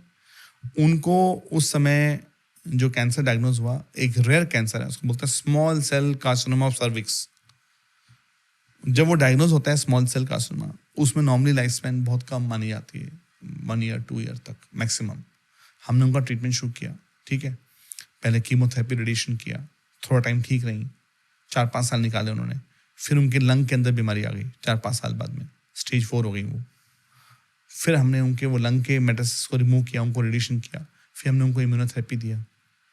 उसके बाद अगले 5 साल ठीक रही, फिर उनको एक जगह स्पॉट आया, उसके बाद मैंने उनको टारगेटेड थेरेपी दी। आज 2025 है, आज 2025 में विदाउट लास्ट 3 ईयर से शी इज विदाउट ट्रीटमेंट। 2025 में 15 साल हो चुके हैं, स्टेज 4 भी हो चुका था। यंग लेडी, आप उनको पहचान के देख नहीं सकते, तब भी शायद उसकी उम्र रही होगी 22-25 साल। आज she must be around 38-40. Nobody can look at her and tell her that she has been a cancer survivor. तो मतलब ऐसे जब भी आती है तो बड़ा एक अंदर फील होता है कि नहीं, जैसे लोग बोलते थे कि कैंसर का ट्रीटमेंट पॉसिबल नहीं है, उनको देख के लगता है कि नहीं, अगर विलिंगनेस हो उनके अंदर, उन्होंने खुद बहुत फाइट करी, उन्होंने बोला कि नहीं सर मैं आपके साथ हूँ, आप जो करना चाहे करिए, आप विश्वास दिलाया उन्होंने. ऐसी मेरी एक लेडी है जो कि ओवेरियन कैंसर 4th स्टेज था, आज उनको 10 साल से ऊपर हो गए 4th स्टेज में ओवेरियन कैंसर में. तो ऐसे बहुत सारे पेशेंट्स हैं जिनको हमने की मतलब सालों साल ठीक रखा है. एक मेरे लंग कैंसर के पेशेंट है, जब आए थे बेड पे, बिस्तर पे आए थे, वो लंग कैंसर के पेशेंट 6 years पहले आए थे 4th स्टेज में, पर लंग्स में पानी भरा हुआ, बोन्स में बीमारी गई हुई. उनको हमने इम्यूनोथेरेपी, उनके कुछ मार्कर्स से इम्यूनोथेरेपी पॉजिटिव आए थे. जब 6 साइकिल इम्यूनोथेरेपी दिया, बीमारी एकदम खत्म हो गई. 2 साल इम्यूनोथेरेपी दिया, इम्यूनोथेरेपी बंद हो गया. आज 3 साल से ऊपर हो गए इम्यूनोथेरेपी बंद हुए हुए, एकदम ठीक है. तो इसका मतलब ये है कि एडवांस स्टेजेस के अंदर भी कैंसर का जो ट्रीटमेंट पॉसिबल हो पा रहा है, जो पहले पॉसिबल नहीं था. तो यही कुछ एनेक्डोट्स हैं. एक आखिरी सवाल है मेरा कि कैंसर जिसके यहाँ, जिसके परिवार के एक सदस्य के हो गया, तो आपने तो बहुत करीब से इस चीज़ को देखा होगा. परिवार वाले ऐसी क्या गलतियां करते हैं पेशेंट के साथ जो कि नहीं करना चाहिए, और क्या गलतियां करते हो? गलतियों के बारे में बताइए, व्यवहार के बारे में बताइए, और क्या नहीं करना चाहिए उन्हें. सबसे पहला देखो, इसमें एक्चुअली उनके लिए भी नया अनुभव होता है. मैं नहीं बोलता गलती करते हैं, बट अनभिज्ञ होते हैं वो, उनको नहीं पता होता. पहला स्टेज होता है डिनाइल का स्टेज होता है, डिनाई कर देते हैं, हो ही नहीं सकता, इधर उधर टाइम वेस्ट करते हैं. नहीं, मैं सवाल दूसरा पूछ रहा था कि पेशेंट जो है हॉस्पिटल में एडमिट हो गया है, हाँ, और उनके परिवार का भी रवैया, कई बार ऐसे हमने सुना है कि रवैया बड़ा ही मतलब एक हाँ, होता हाँ, है. हाँ. परिवार का रवैया इमोशनल उनके साथ वो नहीं होता. मैं एक डॉक्टर का स्टेटमेंट सुन रहा था, एम्स के हैं, उन्होंने बोला है कि हम लोग बेड नंबर के हिसाब से बात नहीं करते, हम उस पेशेंट का नाम लेकर जिक्र करते हैं, ताकि उसको लगे कि मेरा कोई इस हॉस्पिटल में है. मुझे ये बात बहुत अच्छी लगी. तो मैं आपसे जानना चाहता हूँ कि परिवार गलतियां क्या करता है वैसे. परिवार सबसे बड़ी गलती करता है कि मतलब शायद इतना कॉन्फिडेंस नहीं दे पाता पेशेंट को कि तुम ठीक हो जाओगे. जहाँ तक मुझे लगता है उनका भी रवैया पॉजिटिव रहना बहुत जरूरी है, पहली बात. दूसरा, उनके अंदर ये होना चाहिए कि हमें सही एडवाइस को फॉलो करना है. वो एडवाइस इधर से उधर लेते रहते हैं. अच्छा, परिवार में मल्टीपल लोग होते हैं, वो अपना इन्फ्लुएंस के चक्कर में उसको कभी बोलेंगे तू इधर चला जा, कभी उधर चला. वो हमें ये नहीं पता कि वहाँ उस परिवार में इन्फ्लुएंसर कौन है. कभी कभी वो इन्फ्लुएंसर की गलती भी एक इंसान के लिए भारी पड़ जाती है. कुछ परिवार में ऐसे नेचुरोपैथी में चले जाते हैं, क्योंकि मुखिया जो है वो 80-90 साल के हैं, वो बोलते हैं मैं तो ये करता हूँ, नेचुरोपैथी में जाओ. यंग आदमी 40 साल का, उसको नेचुरोपैथी भेज देते हैं. बेचारा वो 3-4 महीने नेचुरोपैथी करता, ठीक नहीं होता, फिर आता है वापस तो बीमारी बढ़ जाती है. तो कहीं ना उनका भी जागरूक होना बहुत जरूरी है. एविडेंस बेस्ड मेडिसिन को एक्सेप्ट करना, उसके साथ स्टिक रहना, और उसके अलावा जो करना है वो करना, उसको हम एक्सेप्ट कर सकते हैं. मैं इसलिए अपने पेशेंट को मैं बोलता हूँ खुल के मुझे बता दो, शर्माओ नहीं. मैंने बल्कि मैं अपने कलीग से भी बोलता हूँ कि आप गुस्सा ना करें. कभी आपको लोग बोलते हैं ना, कभी कभी हमारे जो डॉक्टर्स होते हैं वो गुस्सा आ जाता है, अरे हमने तुमको बताया था, तुम फिर भी तो घूम रहे हो. तो मैं उसको रवैया वैसे करता हूँ कि मैं कहा जिसको जहाँ घूमना घूमने दो, उनको इतना मोटिवेट रखो कि आप पे ट्रस्ट ना तोड़े. वो कभी कभी आप जब गुस्सा कर जाते हो, आप पे ट्रस्ट तोड़ के वो ऐसे आदमी पे चले जाता है जहाँ की उसका ठीक नहीं होना है. बस यही है. ठीक है सर, बहुत बहुत शुक्रिया आपका, बहुत बहुत धन्यवाद. आपने हमारे लिए आपका भी समय बहुत निकाला. धन्यवाद, आपने इतना अच्छा इनिशिएटिव लिया.